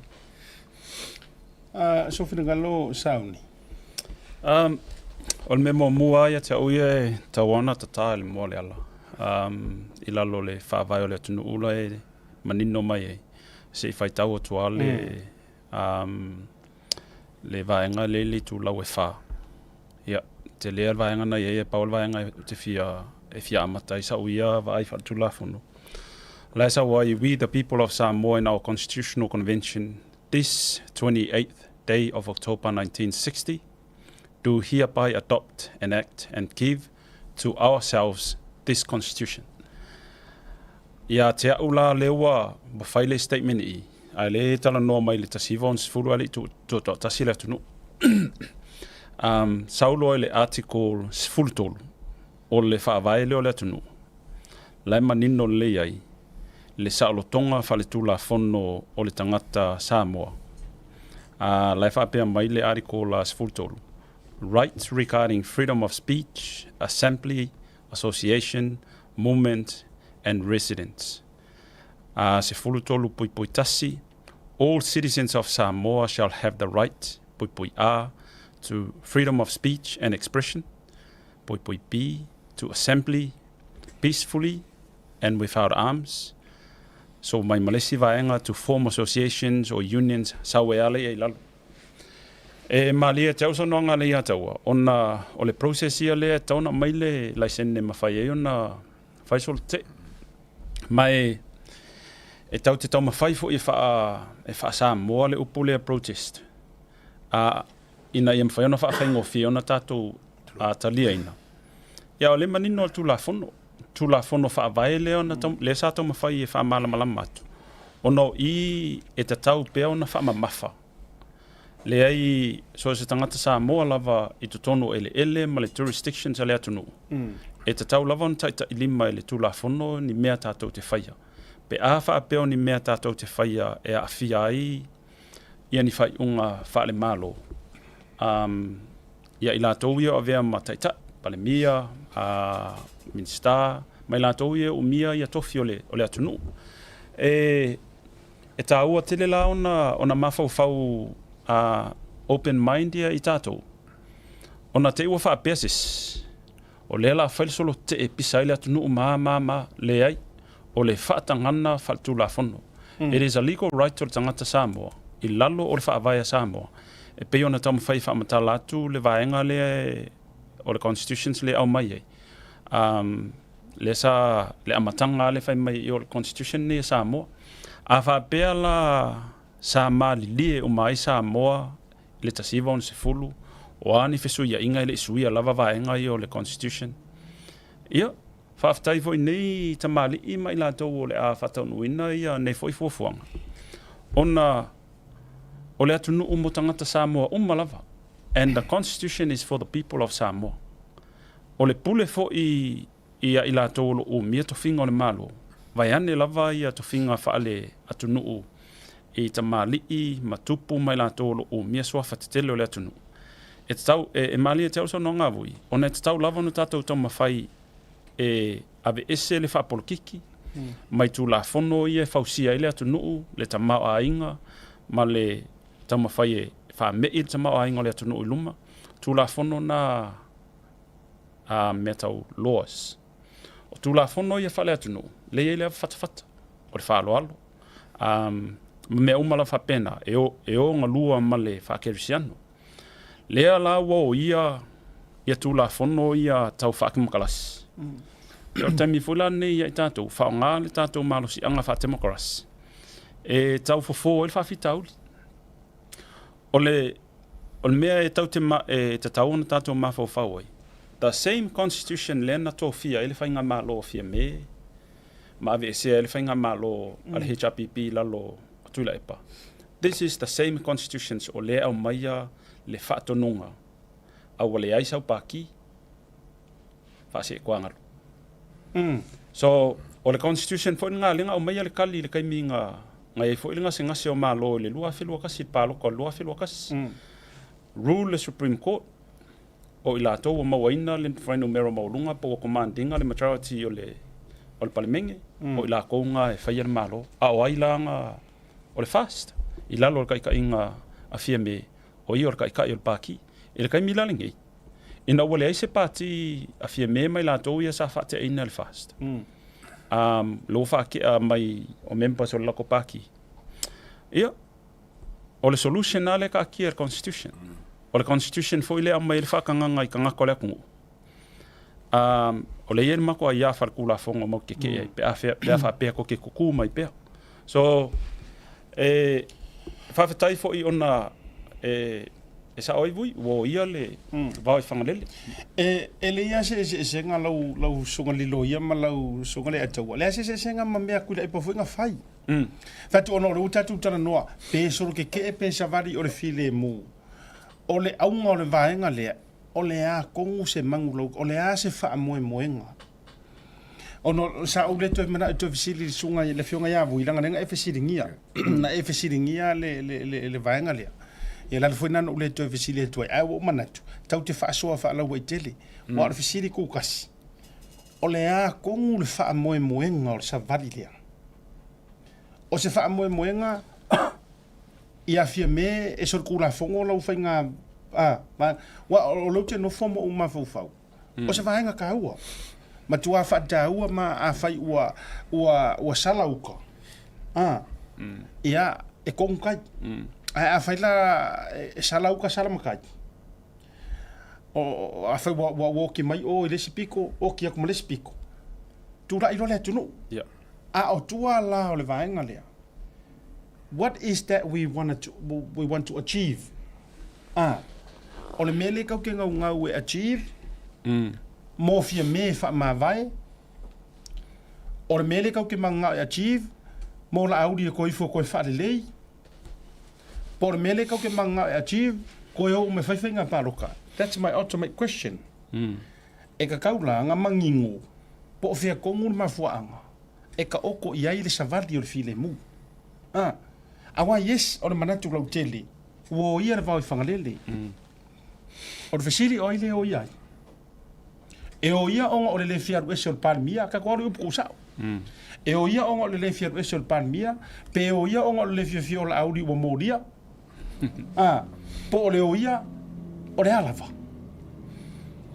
o le winga ngā leo ke ngofo ngai mia mo le anga e kakau o nga uma enga ua kulai mai le fionga i le au mamalu o le mahalo fo le mase solutions lenga e ia o nga kiuke mana tua mai foi e lima ka inga foi le mingoi le fionga i le au mamalu o le mahalo ia lor kula fongo e sa la kwa e le mo fainga fa sama sama ngoa le au mamalu o le mahalo a loko ai e kongi e kau ki ho i se sa e ka ko i sifo ai au ngoa ma me o lo sa pela mai i o nga kiuke fa ale fa vai so ia jaula ia male langona e fa maro si au wai ia ila ko umor a kukula i fa ngor fa mo moelea ona a ko le mangulo ki i kua ko le melea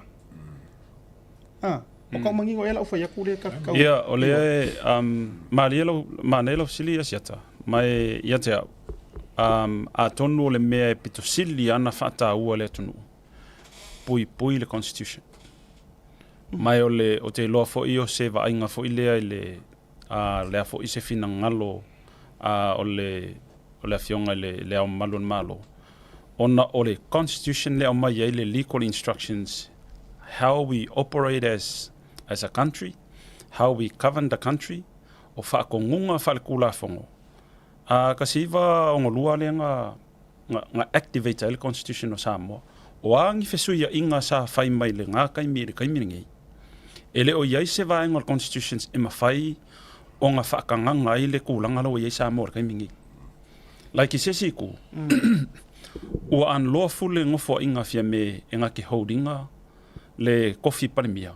Alai ua soli e le whaavai. ia ke aula, it's not about protecting the person. It's not about serving a personal interest. So se kangaka. It's about protecting the Constitution. Le tonu a mo vai lupe le saunga maka ngofie. Le tonu lava. Wa e saunga mai ai lau sunga de loia. Wala ngai risi si dia kul mar malama kula fongo ka ko peno. Ngai lo lau sunga tulu. Le la foi le matita pa tu le tala nga lo ke ngofongo fo. Ma fa solo lo ma fa fa. O le ale me achieve ku le mele. Ia jaula. Mana ia wa fa fonga mai fo ia komiki sa mo re fionga ia tole fo ia vui manisio ile to le au nga kongwa le o ai le wa solia le fa vai o visiri nga ka visiri ai o ai wa solia le fa vai o la auli po ofia me po kuila epa wa pe o tangata ni we didn't have to go that way ai onga ai pe o me wa kupu mai le wa mafua ingo kango por pointa ko sua fangi aka ko wo il fa vai o soli e la audi ele o soli se fa vai o le fa yonga modianga le fo wa halu ya lai masang ya i me malu e fa ma fa kamari fa ma vai ma kofi a miniska ia aku mau pelong kofi fai pule le nga o me nga yo me ri ku malu ele fa pe fo fa maungia sang sori nga kula fong a o le fa vai la le o so di fie me o le sang paki o sa o le bang le selo so nonga seta mai atonu wata tu tala no fa afia ma fa afia le tu langa mai ele onga ka fo e ko fa mala ma ko fa mangaku onga e ka kaulava onga la vea il fa vai o le mangaku o le ko fa o le finga ngalo le aku usa ia vai kaimi le anga fa o le fa vai le mo kaimi mai ele ia se mea la kalangoinga i fole fa vai se i longa lava o ia se vaenga wa fa kingo se sio ila ko i lunga i le executive o le judiciary fa pe fo i mal legislator se longa lava wala ko yengi vaenga wala ko fa kingonga e outside o le constitution fa ko aka ko fesili lo o fa kanga fa kula fongo ia ke aula ia lo mo dia lauli go through the process o le justice inga ma fainga fa malia le manga onga kula fongo le mo lia inga ia ai vela ngai right e defenda inga ia ai le la wa soli fa vai ai le manga o e fa alo ma fa manu fa vai so in other words ia olai so i merka malo le pa ma fa pe mai wa unconstitutional sa o le kulepa ko ai sa o le kulepa onga le pese foi le sa pese i fia me ele kaimi nga kau su e se fofole o palo ko le lua fe lua kas le me la ngofo nunga yo unconstitutional o fa inga ale la o mo soia ale o le se paki ale sa fa ia ai le manga o yo ese so o ko lima pe ko ngo le nga terminate le fast that process here o le process e pule ele paki le fast ele pule ai se pale menge ele pule ai se kapengeka e pule ele paki ele fast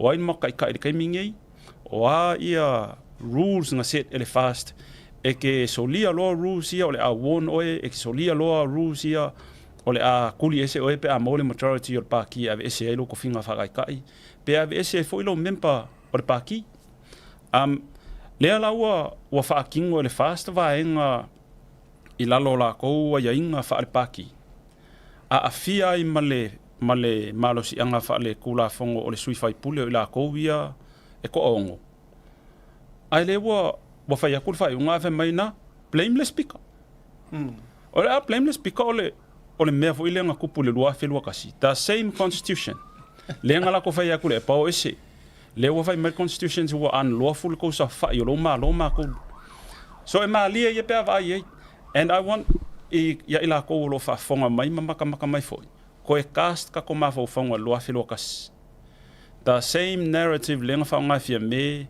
male fast which is nga o mai fo o fa nga fo nga le court sa fa o le constitutions le ko ke o ai o ila ko ko mandinga o le paki o ko mandinga le majority o le parliament o le paki ko ngula nga e ia ile la ko malo sianga e fo mai le malo le executive kusa ele o vesi i pa ki ir kamingi a o leve vesi po ai holdinga le power le purse. It's all about money now. And that's why they are really holding that power. But the power is unlawful now. Ko sa ola o le winga lo zo no ngala sunga loya. La o makua fai malama le leile so ringo mengi. La iroa. Yeah. O le upusa o nga are to. La malama le lei a wo no kia. Ya ole mela fa e wole kia ole ku ulenga. A foi la le ta o sa vadilea. Yes. La le e makua fa ka o sa vadilea. Wala nga sira fie le tunu. Wole popole mai kanga ya ida ku.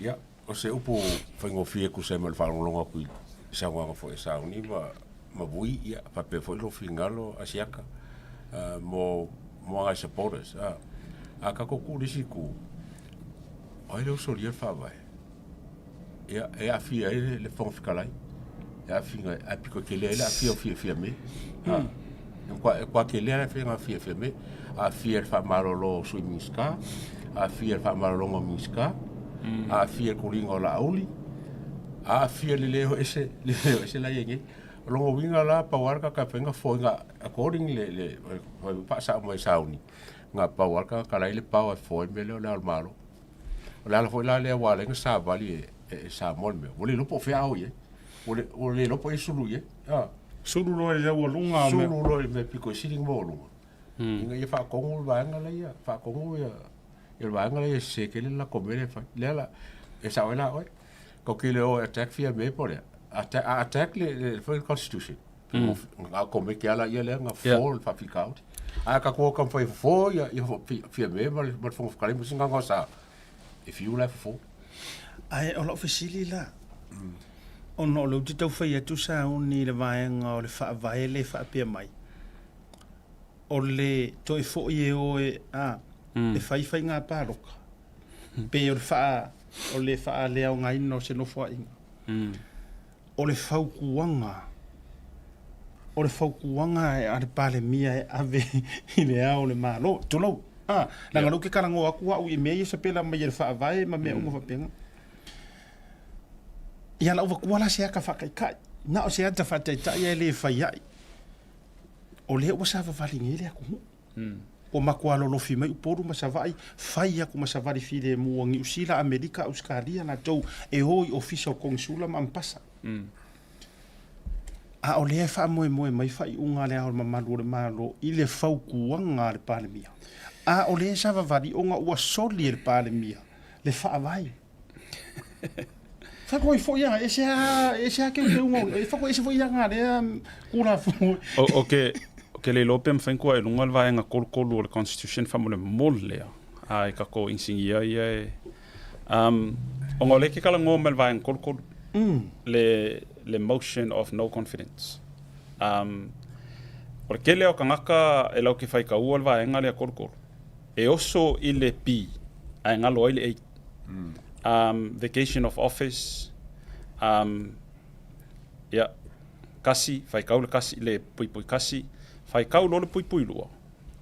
Laisa wai, the appointment of the Prime Minister shall also be terminated by the head of state, pui a, if the Prime Minister ceases to be a member of Parliament for any reason other than the dissolution of the Legislative Assembly.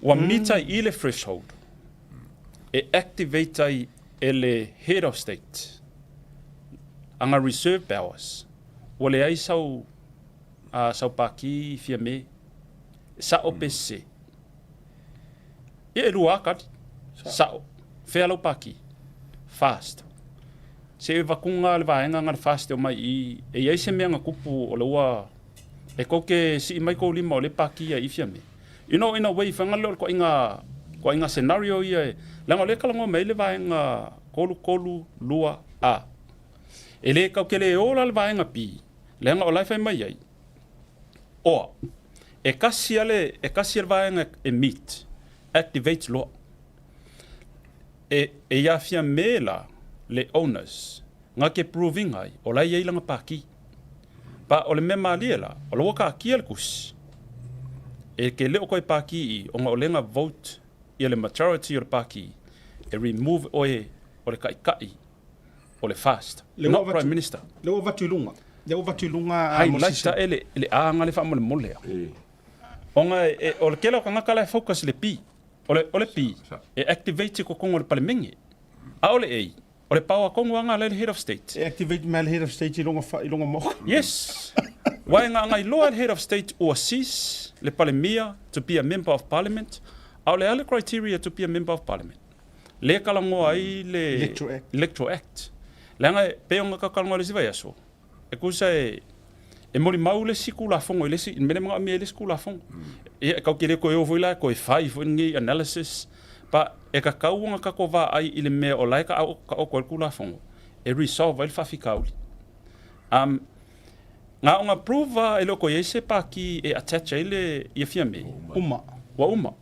Longa winga la o inga loa ole alu ese lo fa se kwa ngalo longa ia mal palmia and that is elua me enga ke faia pu le longa loko ma fai le head of state o le ai sa paki o le nga va a vea mal palmia o lau fa nga malo because ole head le executive le head of state ole me longa lua pe ava pe mal head of state o le sa paki ia I expect your resignation uma Faingo fia ia nga sovle fa fika uli pe a fa pe ka ke maka fai kau.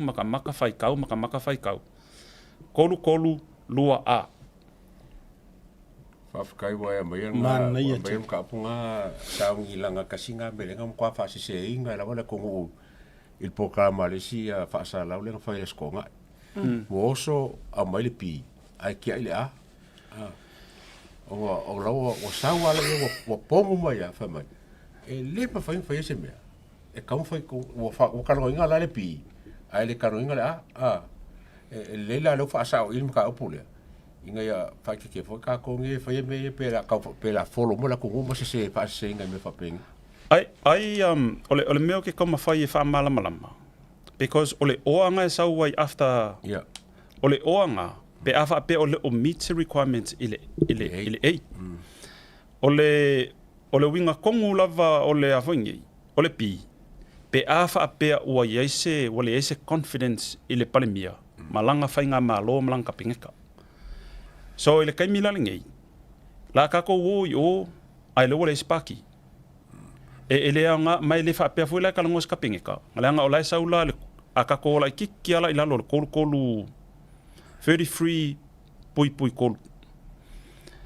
Ngai sa waila ia lea le mea kupu ila kouia mingska le kaimile yesfia me. Pe afa pe ngei e activate le kolu lua a. Ngai sa waila kolu pui kolu. The office of any other minister shall become vacant pui a if the appointment of the prime minister has been terminated under the provision of the clause 1 or clause 2. Leilunga. Le winga la fa venga saungi afa pe wo fangenge wo terminate le official le palmia. Wo komeke ko anga le anga ko mingska ila. Alanga mings ole winga ko nganga ole kolu pui kolu le sawai. Nga fa malo lo palmia. Ole ko active nga mingska nga ya. Le nga mingska nga di poki nga ya. And please sele of apeo ko mafai e mita ka ia interest pair or fa vai. This is how we guard the constitution. Laila sa vai. The office of any other minister shall become vacant. Saulo malea. If the appointment of the prime minister has been terminated, peol mele mga oi le kolu kasi po le kolu lua. Pui kasi po le pui lua. Le mangingo mai yo. Kasi la ngai sa wai. Yeah. Le mele a wale loa sau pa ki fo ile le wale ko iso lua. Le lua ngai sa wai. The appointment of the prime minister shall also be terminated by the head of state. Pe ava pe wale ko iso pa ki. Pe ava pe wale ko member o parliamengi. A le member o parliamengi nga fa ka ko o ele fast. La sa wai fo ila le Electoral Act.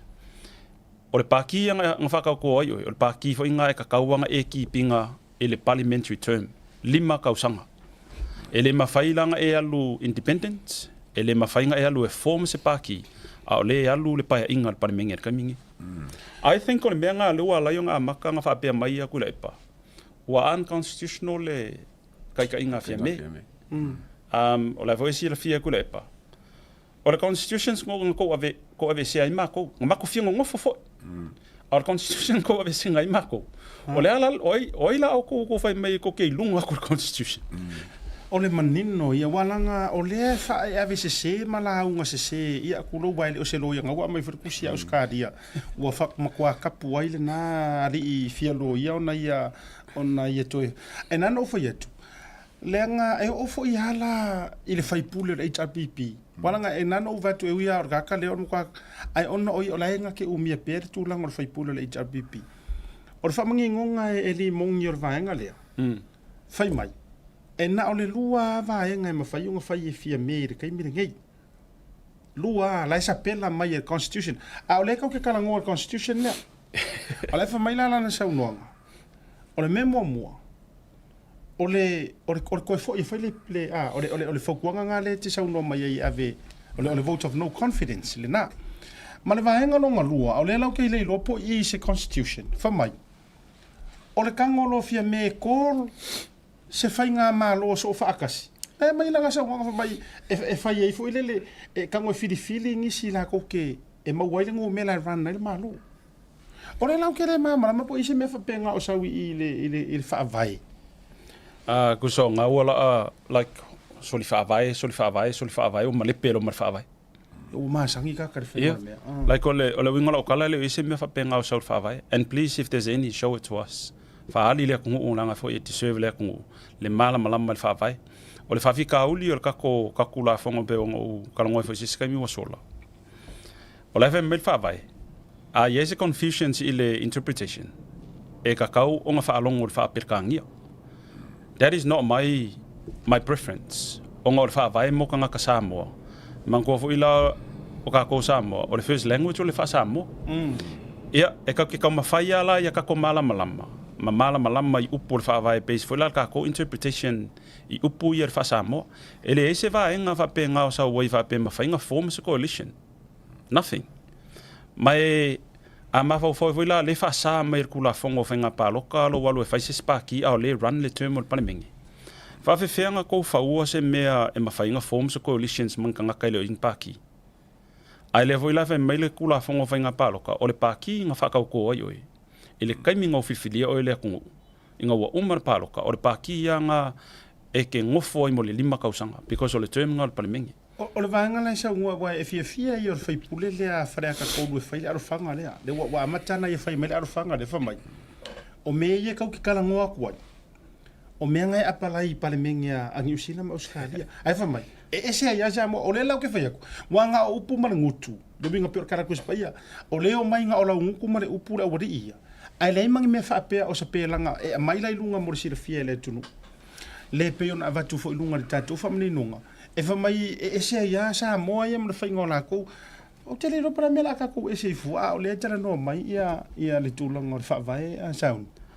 Yeah, I respect every people's views, every people's opinions. Regardless if they hate me, I do not care.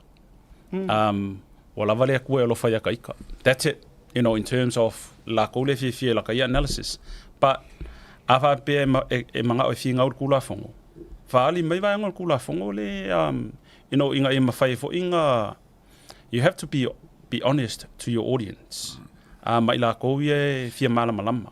Ai le ole fafika uli ko inga mele va pe fa ngale status ma le ranking in societies e fa pe fa makalanga. Because olai au mai le respect ai la ko e fa longo mai based i lau status. Ma le lako le iloa o fea ele evidence. I think o le mea le manga o ila ko e invoke le koe fo i la kungo e whaile elections. O inga wa kangia mai ele ala lofa le kungo. O ngei le mafuanga. To call a elections i la kaimingei, it's a cost to the taxpayers. You know, a ole iei le solution le whamei le constitution. It costs nothing. Just activate the constitution, ma wha malu le vaenga kolu lua a le constitution. Ngale e pei or swing of angalo le mai I kua le vaenga lo manka alo a kulsap. It's still the same game. It's still the same term. O le palimengi. Ele o yes cost the taxpayers. Ele ale ye foi se cost e ko ulunga public service. e kama mo e kau whaakulanga le whainga o le pāloka. Onga o lewa wa kuuma i luma kami o le pāloka. Yes, e mawhainga o e whai le pāloka. But that shows a utter disregard i lea kungu.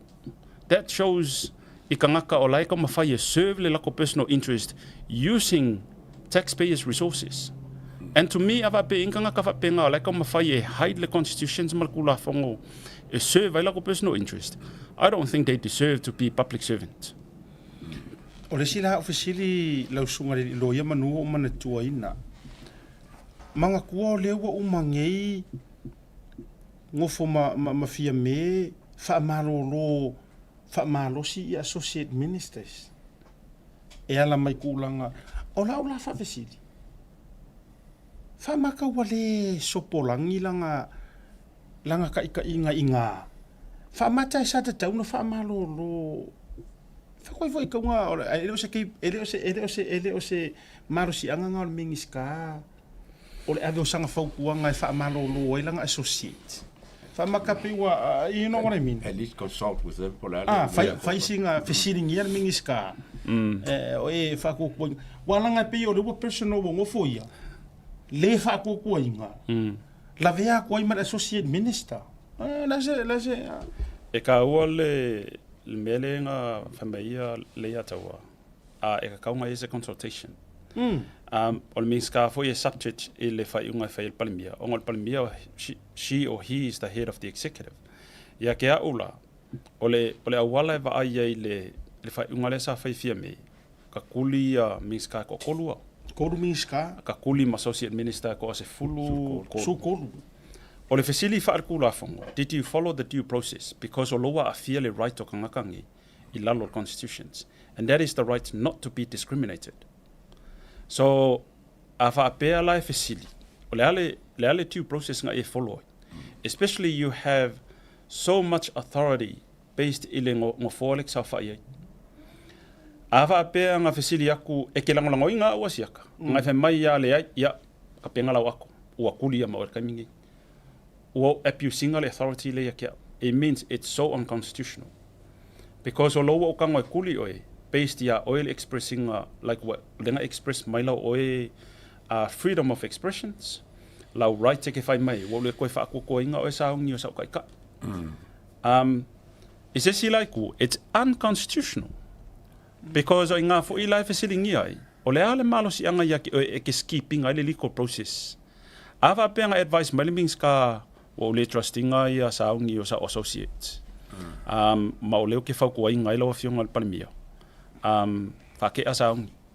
Mos whake ka inga. A e whapea mai le palimia. No. Because e mawhainga overrule le palimia se whaukuanga le mingska. Ele I whaukua le mingska, ele I consult ia mingska langolango, ai wa whaonga le lima ua mea.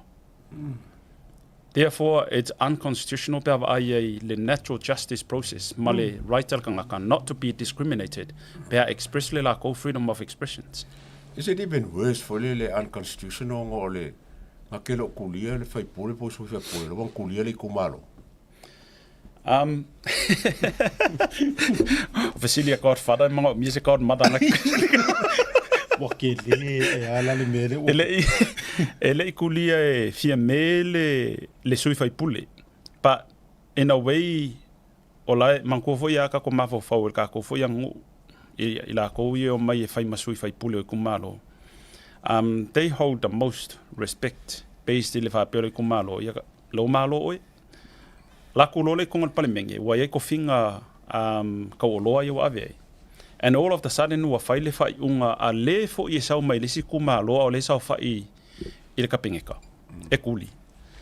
E whesilingi aila, is that how you look I le makoi kumalo? Is that how you value le makoi kumalo? That is the questions for people to think of. Because awa peo loa ua kumamai ngai fo I le kamali ianga o le kangaka. E le nga o kamali ianga o le kangaka ma le sui whai pule o loa ua ka umamai ngai. O ka mali ianga o le kumalo lenga ave li lak whamoe ngai sawai. Ai pei au wangungu sa kalia. It's like, what have I done? E sa o lenga ngua lisi konga. What did I do?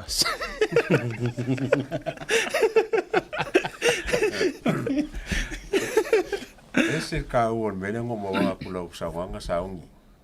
O le kele o nga o sama fa por kiki le fa kaiminge. O kam fa fo le mele ma le mea kasi al fo. O le folo le fo kala I le fa bai. Folo ma le fo nga ma fa ma vai fia me o nga wanga le kausia le fa bai. Malo. Ele se kuper malo elwa. Al mele ka ba kule ka fo. O le kwa kele al kuper malo le fa la ba elwa. I guarantee. A fa pengi fa se elections fa pel ao ko fa se pa loka ele yo le aso lenga le la ko ele term lima kausanga. I guarantee e ask ya ko ifafo. So swangi mai fa ko pe fingol makpa loka fa mul. It's another date or another for I singa ya ko ifafo. Ai so se address ale fisilia ale ya kawa. Onga e malia yon mele winga le fon fika like. Ma le role o le speaker. Ki lia le article fa valu. Fa mole se ikoa e lunga fa valu le article fa valu le avangi. O le constitution. Filling vacancies. So e kau ke ola le process. Ua fa akea, ua kuli oe malau paki. Ua le koe fa onga ingalo sui fai pule. And e ka ke mafau fa le kangaka fo ilea lay person. That's a kind of, excuse the language, stupid law. But law is a law. Nga fau le palimenge a Samoa nga kako, wasaingi the head of state. It is a law. Ava pela wale mawhainga ko e wha kula whongo inga lau sui whai pule. O nga wale aisau paki. O longa winga la ua kakau ua yaile presumptions. O le ngofo le kumalo lea ua empty I lalo le constitution. Pe o mele mga o maele whaongo. Saulo le whavalu. Lave mai ei.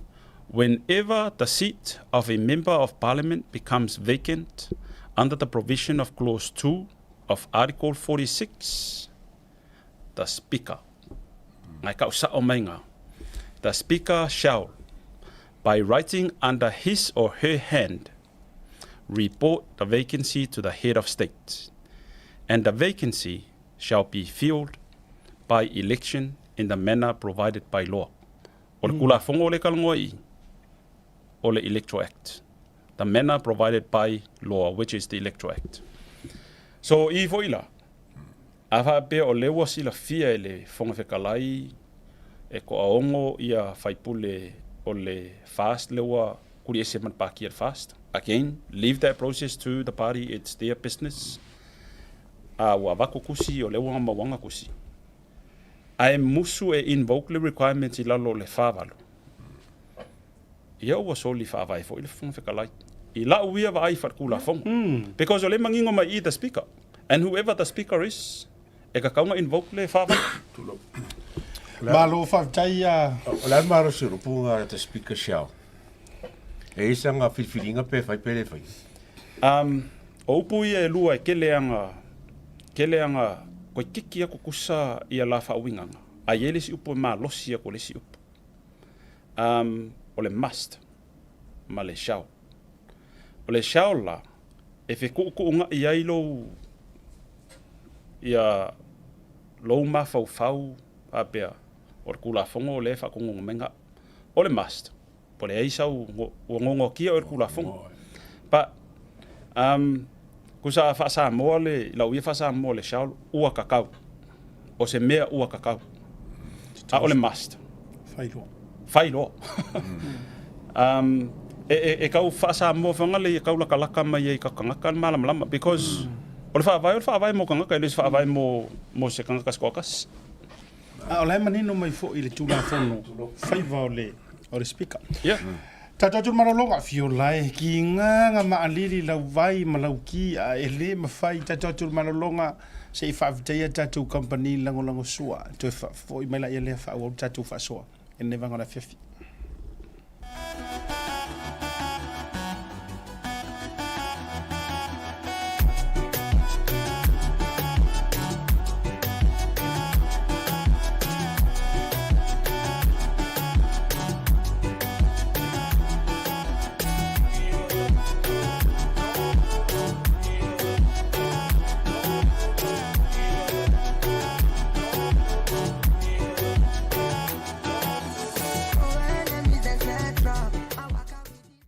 Talofa lava. Tasi Market is here at the Mangere Town Centre, the heart of South.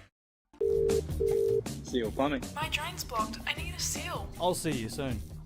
Drain unblocking using high pressure systems and cameras. No job too big or small. I'll see you soon. O le seiliga o le Ami o Tonu Family Club. O le aseina I le asoiva o le masina o me mua felua se fulu ma le lima. I le no foana I seina I fale anta. O le ngalo do fata moa ia mai le palo te lua felua tasi. O inana ama tenta to ilo mai matua le muri ta ia ia lo tu la fono to te lo le au fau tu la fono. O la fa fisili le kau fa ia kungei. O tate vai e tunga le ia tau o masauni. Peye e makamakai ka lava ia le tuangai e o foila le wa wailo tonu wa reveal mai le true color of me. E le fie ia la audi. In other words, tala sau no ngari ngoma tua ia ale le tatu pokala me le vason tene. E le manga nga o e pare mia la audi. O le aso lua finga ngalo. O le ane mafua anga lea e fefefe le vaenga le. Ika ko vea yoru fefefe wa e mafua nga e musue e mahalo le sikangaka. O le lele o lo loto. A e ise mea ke kau musu wai. Le ia kau. O le aso finga ngalo le vaenga le. I lau mai kau. Lauli doesn't owe anybody anything. E le o ya kula e pa le o ya fiame.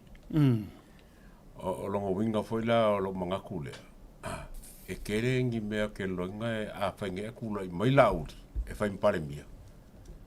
O le ko lua lea, o le alia ingisi mea lava se kele. O ngofo mala ua. Pe a kula I mai e lauri e whain pare mia. Wa o le mea ngai kau e morka kai mama. E mama, e whaingo fienga whaiso se mea lava. Wa ke parpalalo, ia lele. Kako kira e fia mele. E se ame waringa kele nga vausare nge whai fia mele. Forensic audit.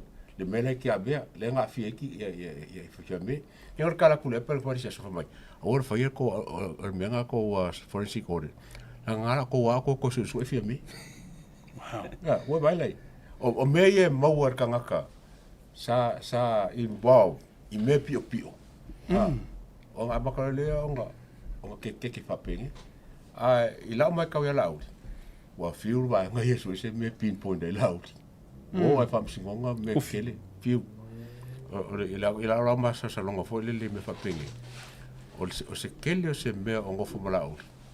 E ko la ver ko ruari ko la me fangi. Awa ma lia la usau nonga li ataua fa fo ile li loia. O e pe ila u summary o me atole tu. Sole, e ngau la auri ale fa kuku ia me ra vanga. E pe ile o le fast atua. Kasi harka ngaka le makua ili ka ia.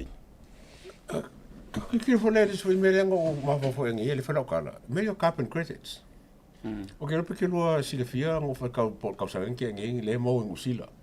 Ai le mo wa ile a familia nga mauli le mai le fa so ngal mele. Fer me sa mo le ka le mo sa mo cap and credits sa ka ke fa lo fa ka si. O ile lo. Nga pa me ke ringa ka ile lo nga ku le pe film.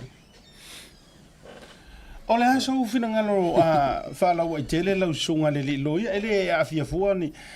Awa o ke kau kilo. E fei kala vai ala auri ka ngaka ni. It's all lauri. E mo kwale fia ia I sunga lauri le mali to. Tate ia ke oe le ese ia so manatu ma le finga lo le ia tau. Ona mafau wai winga whatangata ia o tātou uma tau te ia ka ko vai vainga. E lo ka ko fongi angelo. Mai kau kele o ngofo I le lalolangi o lo ile aku o le kau kele lalolangi we all immune to mistakes. A fuala ia ingi winga va pe o lai a headhunt ia la uli politicize mea inga ia kama fai ia ku I lalo la uli. Ia, e asal fai vai le asal masal. E sa o lea le ia kau le ai mase si o waila uli a naida kula epa no fia me o yese me o waila uli vaenga. And I know e pau ale fua ia I saungoanga mawhamakalanga le fionga I lauli on male toa. E pau a kangaka e o waila uli explanations o le akungu. And that's his focus.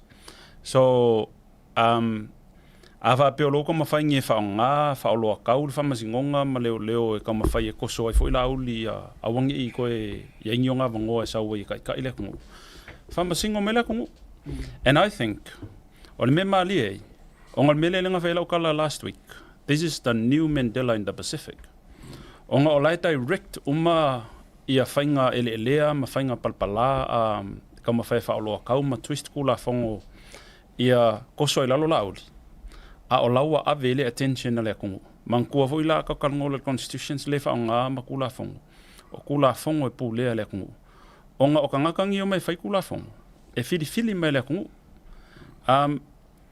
I hope it's not going to be sometimes in the future pe afa pe e ko inga ka ifa penge it's all about me my interest le ale ko mafai e tempa ia paloka ngai mawhai e ionga awangi koe o maikanga ka peo la aule ka mawhai e check le accountability ma le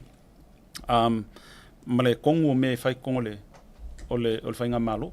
Malo whawjai I lau sunga e le liloia. O lena mai ana iso e ngal tatou purukala me sa moa I le unga o le fono fo I le na sauno mai e le sunga lauli e le mali e toa. Le fono muli mo le avanua whai o le vaenga e toa iwa. Lea o loo iai pea whaatasi lalo o le sifurulima tu whaatasi ai male tu ono le utulia fia me. O le lan tātou sa ili ai mau mai lana whaamantalanga e to a fitu sa whaanoi. So e le sisi o la tau na awai physically I le whanutanga lea.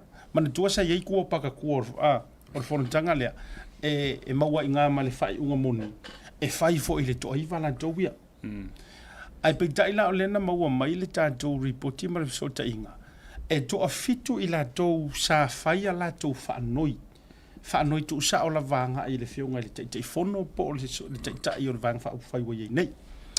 A o le sila ko alua. Ia e pe e whoringa mai ele I maua se sota inga o se whaanoi po le tūlanga whapena. Ia le a tau e sofi ngā loi le vaenga me se fo le sunga le I le lo ia. I le tau tonga o le lua se furu iwa lea, le tau toa I nei lua se furu lo active la lo I tūlanga whai o le fast.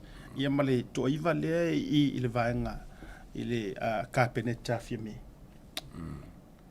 Ok, I mea sa I la foi soka inga. E sa o lea oe, ko fiku leo wa yoe, nongo wingo e le ngakar whaangoi, a wa yoe I le awai li paki. O le ko lima I Samoa ma le ko lua I Ngusila to rua le away le away masaloa mo sila fia o le ngei le fionga foi a balasi ia ma lau matiaman yoi ai le foi mo kala nga foi yoi e ko lua le o nga koila I le ko lua masalo pe uma lava o mau ia ma la kimuia me sa tupe me ska ko e pela mar ko longa le fa peli mo ku se fa kala nga yo ya ai pe se yo le banga nga le ka ki kilo ye ole ale fa da wa wala o numero nei le ta auto mai lava I le taimi le nei ole e ka usul valu ia tuila e pali tuangai se furu lima fia me lua se furu le I le majority o le fast so nga la le mali to ai o ka ngoi fai kausa o le ngumela I lona tau tonga mai lau sunga le loia. E re ka kaunga lua se furu e kaunga lua iwa. O le winga o lau whamatalanga. Le anga o lele I kukuria e uia o lai o no le whaatau nu ina fui o la tau tiute ma le fefefe. I le kukuri waka koru e upu sa. O le fefefe e kukuri malako o no le tau whaafefe fia me. Ai e lua iwa le liko namba le ila o le whaatotua le tue sa mutasi moni lea whamtalanga sa. E le se lau saunonga siata wapea fui le saunonga le sunga I le ataua. Mai ia te au. O le tangata e fua I luma, fua I tua, ino le whainga o le whaiunga. Ia I la tōla nei e toa iwa. Mau te leta ua fo I e ese ko sifuru lima I lalo fia me. Onga e le kakau nga kako kau mawhai e whaasa o le mese se. E le o ese pāki e fia me, kai mingi. O le ko aongo ua unconstitutional ako seats. A o le ko aiva lea, they still attach I le fast. A nga awa pēla o leo ke la vera ko aiva lea. Koe fia masinga fai le whainga pāloka. O le fuanga ngā le whainga o le whaiunga. A e koe fia sau le whainga pāloka le la lomange lua wheluongo. Make a long decisions. 5 years, it's better off. Ngai lo le fia masinga ia koe. A wha peo lewa ai aku le kumalo. Alu fesili le kumalo. Because a wha pea ngila ai ke iwa whai le fia malo. O le ko alua le o mai. Ai ke ua kuli. Ia longa winga fo i o le ko inga kulanga ngā la i pe ako e laku ele skala. Ia wa ele mwhaingi ko ele skala le fast. Ava pia foi la ia le skala le HRPP, ia i foi conditions ia le HRPP. Ava pia foi la ese paki o le afai ia le skala. The likelihood of those parties given ele hurt ele kungu. It's zero. And I hope la le songia ngere melinga mau le pa inga muli le HRPP. Pa le se oppositions. Pa e ongo kupu le meanga ile hurt le kungu. Wa makua isoli fa vai umma. Ya kia ula yes. O le ko ongo le include ma fie me wala ingi la kupaki. O le o ko yese malo si anga farkula fongo e kakau en ko sa fa kongo palmengi. That is the legal truth. E leo ko iai foi se malo si anga farkula fongo. E lau ke holding a ingi kofi mingska po se kofi palmia. Given o leo a soli fa vai. O le ko aiva le iai. A e alu ese whaleo ngā inga ko ngfoa fai whainga palo kala kiki. So in other words, ma fai anga run le malo i lalo le fast. Lua iva. Le mawari kua ngai. I kua ngai pea le HRPP. Whakali le unga whainga paloka i alaiki. Ngai lo le koe o e whai le paloka kele. Oka se kau le akungu. Lono winga la whare tū la whono lava ia o whewa inga ia whewa i mai aila mingiska ia po o whaipule ia i tofi minista ia o tutuli. O la whe whaasori kū la who? It's unlawful. O la whai mai le constitution. Like, e wha akala whonga. And lenga ka kaunga ka ko mawhau. The master of all these things, kule epa. Because I see la fear le kule epa mai lo amakanga la unga mai kule epa ke mingi. Unconstitutional. Onga o le power o le purse. Kupe ia whaalu le amale. O a fo ingi ko finga la awhai le kai mingi. Ai le unconstitutional le malo. I can challenge this legally. Please explain to me if I whenga legalizing email. O le ala lea ngai koe he whai mai e wha avai o lea kungu a lewa soli i. A wha pēla ua maua lunga aku le self-interest, personal interest, anga ilo le wha avai. Minus wa koe rewrite ses wha avai fo. Ki ha i wha avai lea, ai koe kusi ses wha avai fo. Lona winga, aiwa ngofo koe inga o kuila epa. Whetua i fo. Aiwa nofo wa toe mawhau ifo. E ui i anga whainga makauki anga whai e Samoa. E ngā ke le piti ngā la le rekorofia me o kai ko ngor. Ari, e ko ai wana kama no e manga o ia e sili me uma. E uma na fongo le poku le ke ka o so o fongo le poku. Wa. Por poku i fia, por poku ar poku. Ai nganga fa. Ai wa haru ko e mo fongo fo fa pea. Ai. E fai lo fia maka o ki ai kai so i le mere o pinge fia me.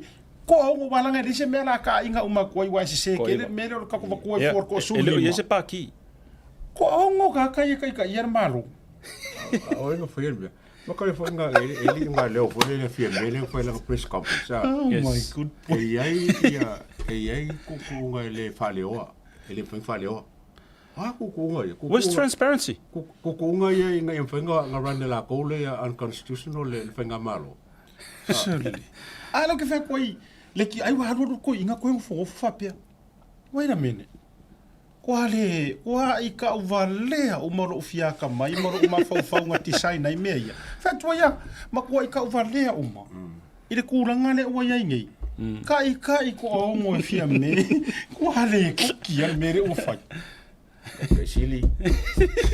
Oi vai o meia o fa ko ya ki oi. Ole tulanga leo tulanga fa valvletel. Ma o i wa ka mama ina ai le tu o sama. Oi te fa o so kengen. Le ka foi go fa ko o sa e. Ai le mafai le fia parmia. E la lenga rese ma. La sa kale ki o ke minga lua kalgo le I fa le o. O mena Ele fa le o. Ame. E ko ia se mea ngakia. A vaiala o ka pisa ka ngaka e ia ingi so kanga o fia me anga I ka mai kainga I po o ki ngange. E ora le mea I fonka ko vesi. Ora me ka ko vesi ai. Ke sili. E ke la ma ki vai lo ka ma lo limons. Ai ali limon I ke le ola. O le urupa o lea. O a faisi o fa ngongo ai. Lea no maua tu nei anta o lea ua alu fai nunga. Io, ma eva io. E mau ki ngoa ora fai ngoa, ula fai ngoa. E mau ki ngoa. O a foi lani a mātou tala, mani a mātou fufuanga se iai. Ua iai foi lo utari tununga, wailo o mai olo. Wailo o mai olo ma fia me. Lea ngai faisi ma mātelo le au vai o po lea. Ma o le foi lawa o ma fufau. O le ave ese foi lo fatutuanga se iai. O le mea lea e sili ai a tea ufunu toe. E sili ai a tea ufunu toe. O le tūlanga le nāse o ma fufau. Po le ase mea o le a fai lo po lea. Ke sili. Wa sili fia la o fon ko malo au o pa ki fia o ingo ya o. E amana tua mai foi pai no fai atu tole fo endi ai ruko. Mana tua mai foi no fai atu ele ia se siang fa. Ole la le nga o nga fikor ko fai sono le buria. Ai e umalava il fai nga balota e fo umamai lava ya papa. Ele ma fai ona la do fai o se mea se ivanga na ua oto I lo moenga ua matua o pipili lava I le toi ma fai no o savali ma fai o tiute fato a o loa lea ua iaia seisi e soso mai e te tai e ta pipi. Papa. Ole makua kuku api. Ana so fina ngalo fia me. Ola no mo kwai. Asika lau sunga lau fionga. Ana ma fuanga wana ina ele fia ise ni mane dei tai.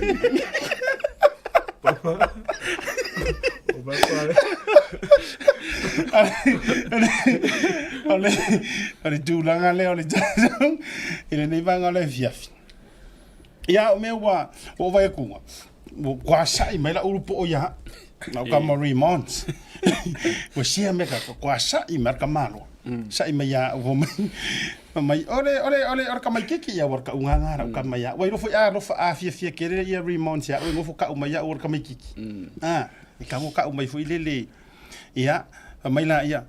Or ka mai kiki le wanga o la pisi ya me e va ku le maua e me. E fa ya kwari jodi. E fa ku le maua o e pe ole aso soifua tu lo ngo lo ole aso soifua. Ole minister ya olo. O miska ngalwenga ele avia foi la fa mongia so se fa mongia las fanga o olo. Mongia los fanga olo. Ia atuanga le no skulu to. Enala no. Engala le nana o foi atu. Lenga ole usa ngi vai le kala maka ukia le langa sa wang kile fie playing mai mo foi au le ngai for tatu por kala me yana tala pelo mona mata emo mai kuruku tulo. Enana o foi atu. Ono fo mai. E o tele ha o tangata ia o le la au. Vai la ka ko o ile fa ile tala lea e nga uma o le pale mengi o mai lo siri ko finga I karinga. Ai o fa sa pa sui solo. Le ala foi la le fa inga ka ia tia foi wa tauno ese nei tangata ele mo mi ko o pale mengi. Ora karinga fa mai ele ma fa inga ka fie se si le alu ingu solo ma fero lo I solo I me o so kanga. Stupid Esa oil kala Eleanor Roosevelt. Great minds talk about ideas. Average minds talk about event. Small minds talk about people. Fua ela po ele kala ngoi kangaka. We talk about issues. We talk about ideas e kama fai resolve ile fafi kauli lo fianga I foi mole kungu. Pa ava pe kongi melma. Toki le family agreement le whanga ya kuila epa, pe kongi kamu malala, pe ave meleng whainga free visa ave whaanga fo e lepo meanga whainga free visa rongo fo oi. I sainga? Exauri i sainga, whaanga o sainga. Ala se whakuanga wai. Al whaoringa mai na kela mele, e onga a fia rama palmia. Yeah, and I will answer the question without prejudice, but I think I prefer e kali le fesili, e le afianga o Samoa, onga o le memo mua, o le foi a tamali I Samaliu, Dr. Caroline. She is a American citizen. Kakova ai lola from international law point of view. A rule le federal America, le territory. So far we heard o lewa o mai se manga onga kirkoli America. For please explain. And I'll just leave it on the side like that. Onga loma liur kanga kangu o America I kokongo o Samoa. O America o sea kungu o mea fo ile le yai ala ko tax law I flat solo le I laulangi. All their citizens are also owed tax in America. Leke ngofo mai whenga luenga I whea, you have to declare oil 16 America. Nge mawhainga e koko ngiale tax in America. In the event you need American government's help, e la vea I oi. Awa ai fo ila I kaua iang whenga I America ma le Middle East. Some of their citizens leanga ka ngaka vale inga I lumo TV, mama, mako I wheka I America. Murdering a American citizens on foreign soil, regardless po o yaise connection no ngaka in nga kungu, the American citizens supersede. Po le ase sikisengi la yake oi.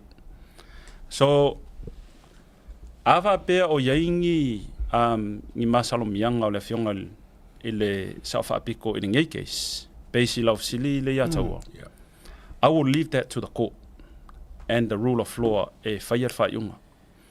But expose law, the damage to Samoa in terms of Lilako Vam America, the United States of America, is very detrimental ile image ole kungu. Ongon ngin mafuanga. It's not just a little kid lenga le fionga South Africa. And she is also ole chair ole Commonwealth. Okulanga lo ianga yai. And ava pe o le implicate o le nga involve I ale I le ko kiki a kolka usanga. Yeah. O le fai susu nga. Whatever evidence o le flood around, and if evidence will direct and point ya ai mai. Kuso le mea sa o sa kakaunga fai. Sa kakaunga vavenga longo America. There is an incident in Samoa. A American citizen is a victim. O le pleskenge America le kamingi. It's someone you don't play games with. Yeah, le voila wa pointia le niece of Dr. Caroline. Ile positions, she is the first Pacific Islander. She is the first Samoan ever been a United States of America's cabinet. And all the positions, li poki ele FBI director, li poki e CIA director.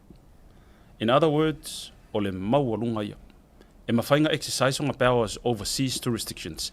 E peisi lalo kulafonga Amerika. Onga ia briefinga le avangi, le pleskengi. Ava peangi e kauke vai from that level. I aware pleskengi o se anti o tausi leanga murder I Samoa. However she was treated, I meanga go through I hope I'm wrong, but Americans are very patriotic people. And e ongo yei loa singa whapea mai President Trump. Samoa, please explain.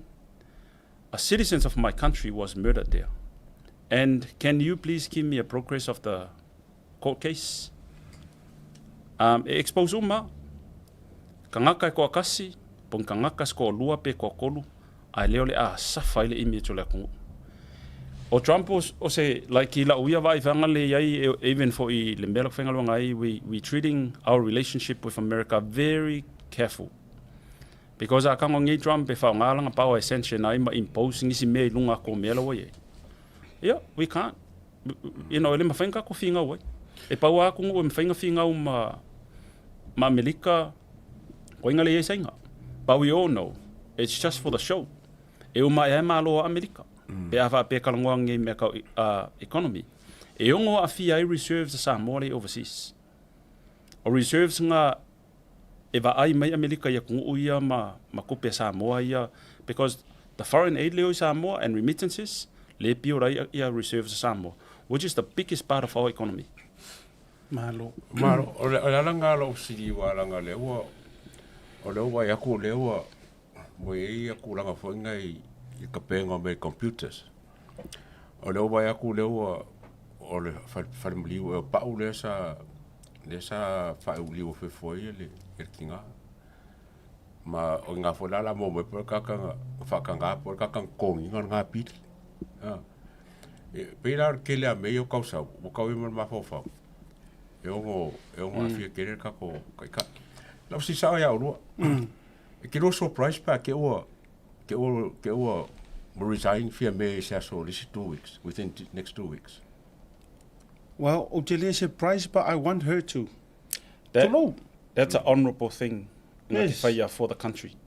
Ava peo yengi maso salonga le amalea ngi yakia, that's an honourable thing. Save the country, deal with le ale process, famomura ngumba constitutions. Her father was the first prime minister. Her term now will also, le kaimingi ila vea yonga ia makai ka yo le malo ngawa malo mai le fast. It was a history. O se palimia ka mai kai mo le Pacifica. Forget about New Zealand and Australia. They always look at us as like they're not part of the Pacific. O se ka mai kai palimia mo foi le Pacifica. Sa palimia mo long kua. So it can lay your history, le legacy, le hold if you me. And if wherever her conscience sit now, pe yo melang fai laudian mali ko al vai kai minga we se mal paki le HPP pule loko. Ole wingo la tala falau tele lo. Ole van kang fai. Ma ave se lo le manatu I vai nga tanga ma kulang fa penga. Pa ai more le yo Samoa. O le van tau fa ma vai le fio ngal tama tai pa le mia.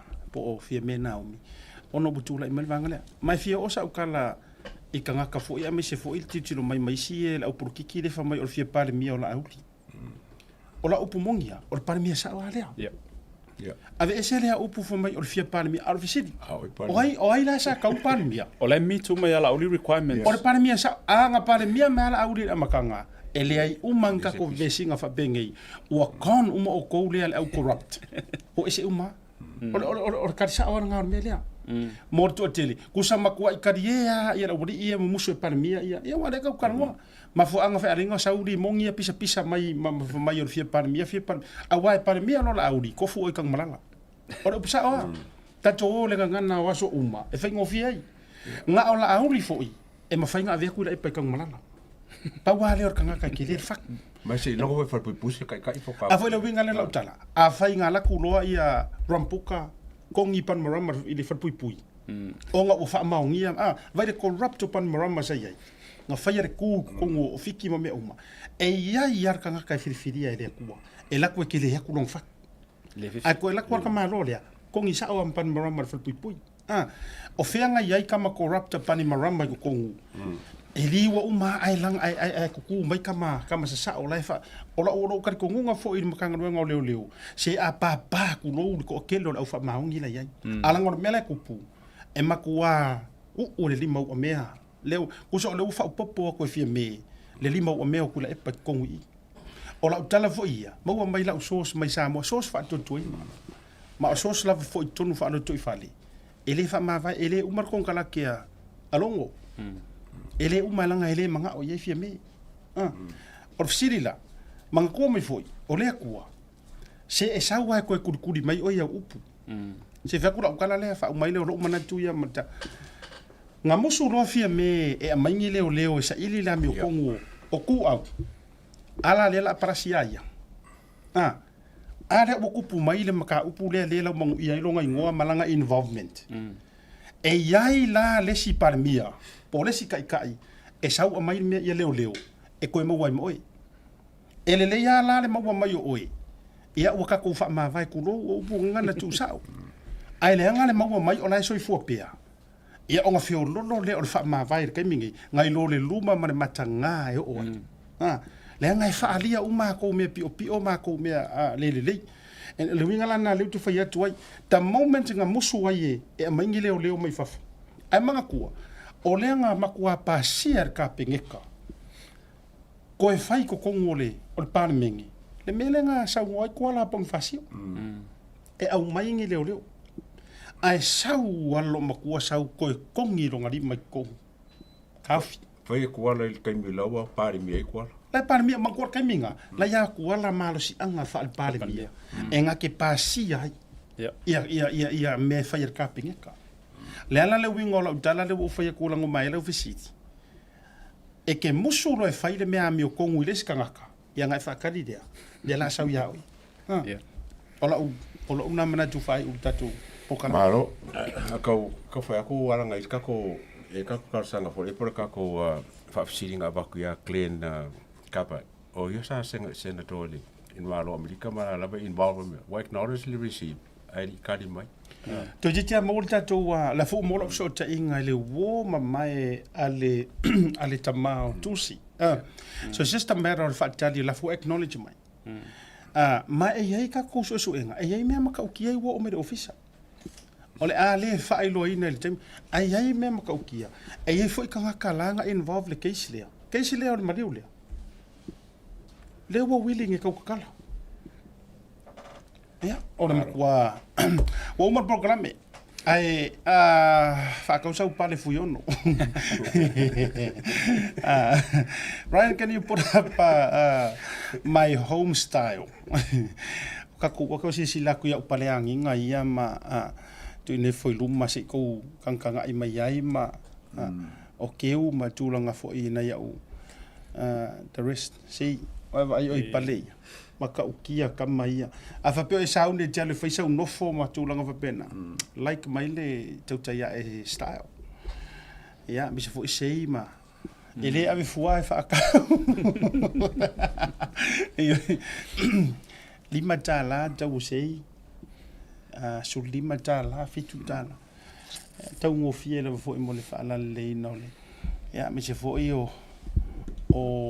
o futino ma merchandise te te ia em vanga mo pena mo mo fo ia fa so tai mai o lu ke mo ko ko fe ka pop ki ule vai fo wa 22nd of Feb ia fa mo mole fo ia la voy a fa si so vai le wa se ku so le wa sa de sama le wa se e ku i de lo ia fa pop ki le wa se winter fo i met pop ki ta lo kala no fa le ainga lo kia nangona ainga le poronga ile sunga lo ia agora inga sorry fa la vari pop ki o ka kari ele ngale umani ya ole address nga ele se ainga lo ke polonga le ainga lo kia fa se ke lo kala ainga la si fia lo ke lo le ai o ke lo esa o kala pa ni mang pa ngole tu langa le e ia ile tamale wa vai umale lo fa ile tamale nei so ia le e ole so luo fe poali ole tresa kasi ale la mako fa ke le al papakiu ia male fausi wei ka ko kor madari pari panoa no kor godfather I got mother pa I got auntie pari for ia pa uma ko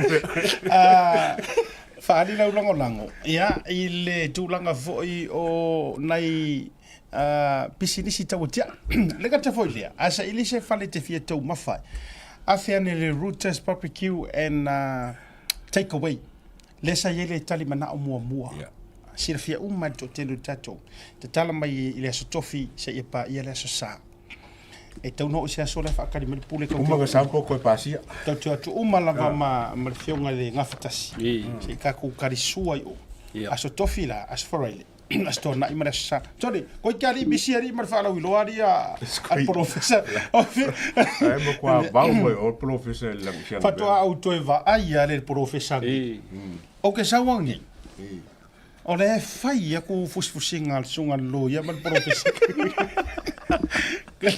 E professor to far vai malai asiata faleao po niu la vea. Ko fe lo ia le professor so le ngienge. Na sauna al professor.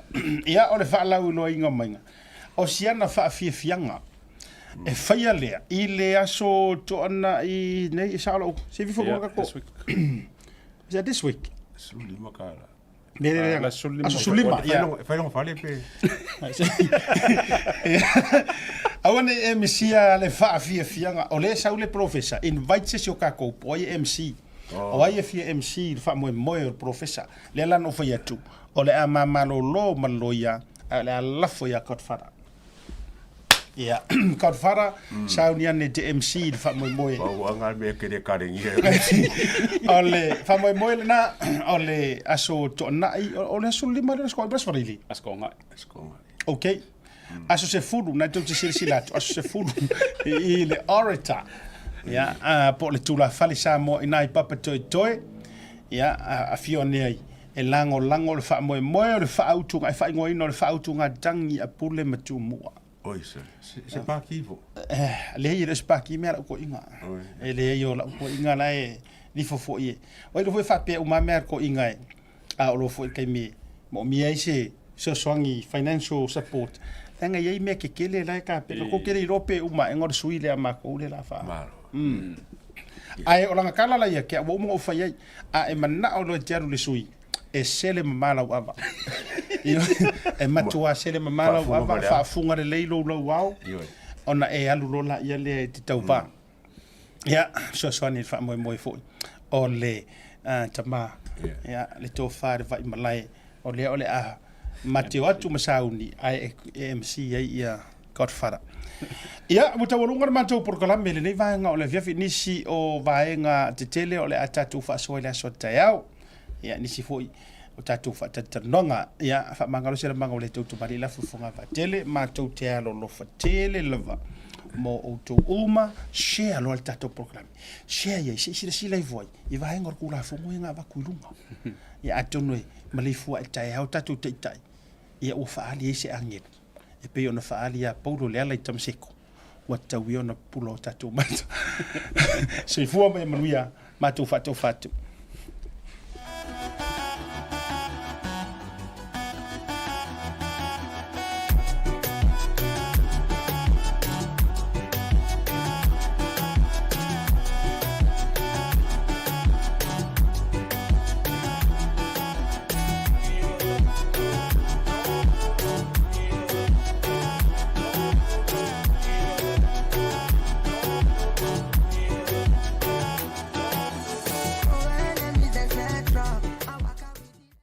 Talofa Lava. Tasi Market is here at the Mangere Town Centre, the heart of South Auckland. Seal plumbing. My drain's blocked. I need a seal. I'll see you soon. Drain unblocking using high pressure systems and cameras. No job too big or small. I'll see you soon. Le lulu matautia o le sailiga o le ami o tonu family club o le aseina I le asoiva o le masino me lua felua se fulu malelima I le no foana I seina I faleanta o le ngalo do fatawina sau tusi lulu I le na o le tonu se lau fitu su malelima tala be fatawina fo I na o se pepa I le na o le se fulu malelima tala e whaangata pe tāpunia avanoa mo le fatawina o le tusi lulu po pepa lulu le aso lua su malelima o le masino a grila lua felua se fulu malelima le lei tato fa ilonga mua e pei o le manu maloina o le piki up fou I tu ainga o le Hilux 2.4 liter 4-wheel drive lua o lua super fa ilonga luna lua race SUV 1.2 liter lua fe lua sifuru mrefa ngata ino tato fa ilonga tupe ava tama ina mani tonu sifuru wafe se yo atu ile afe tala le lei tato fa ilonga uringano e le lopo o e leisi lea o le afa mrueina e le lulu mo le sailinga o le Hamiltonu Family Club fa so tai mai le tato official le Blue Wave TV lungo le proclamo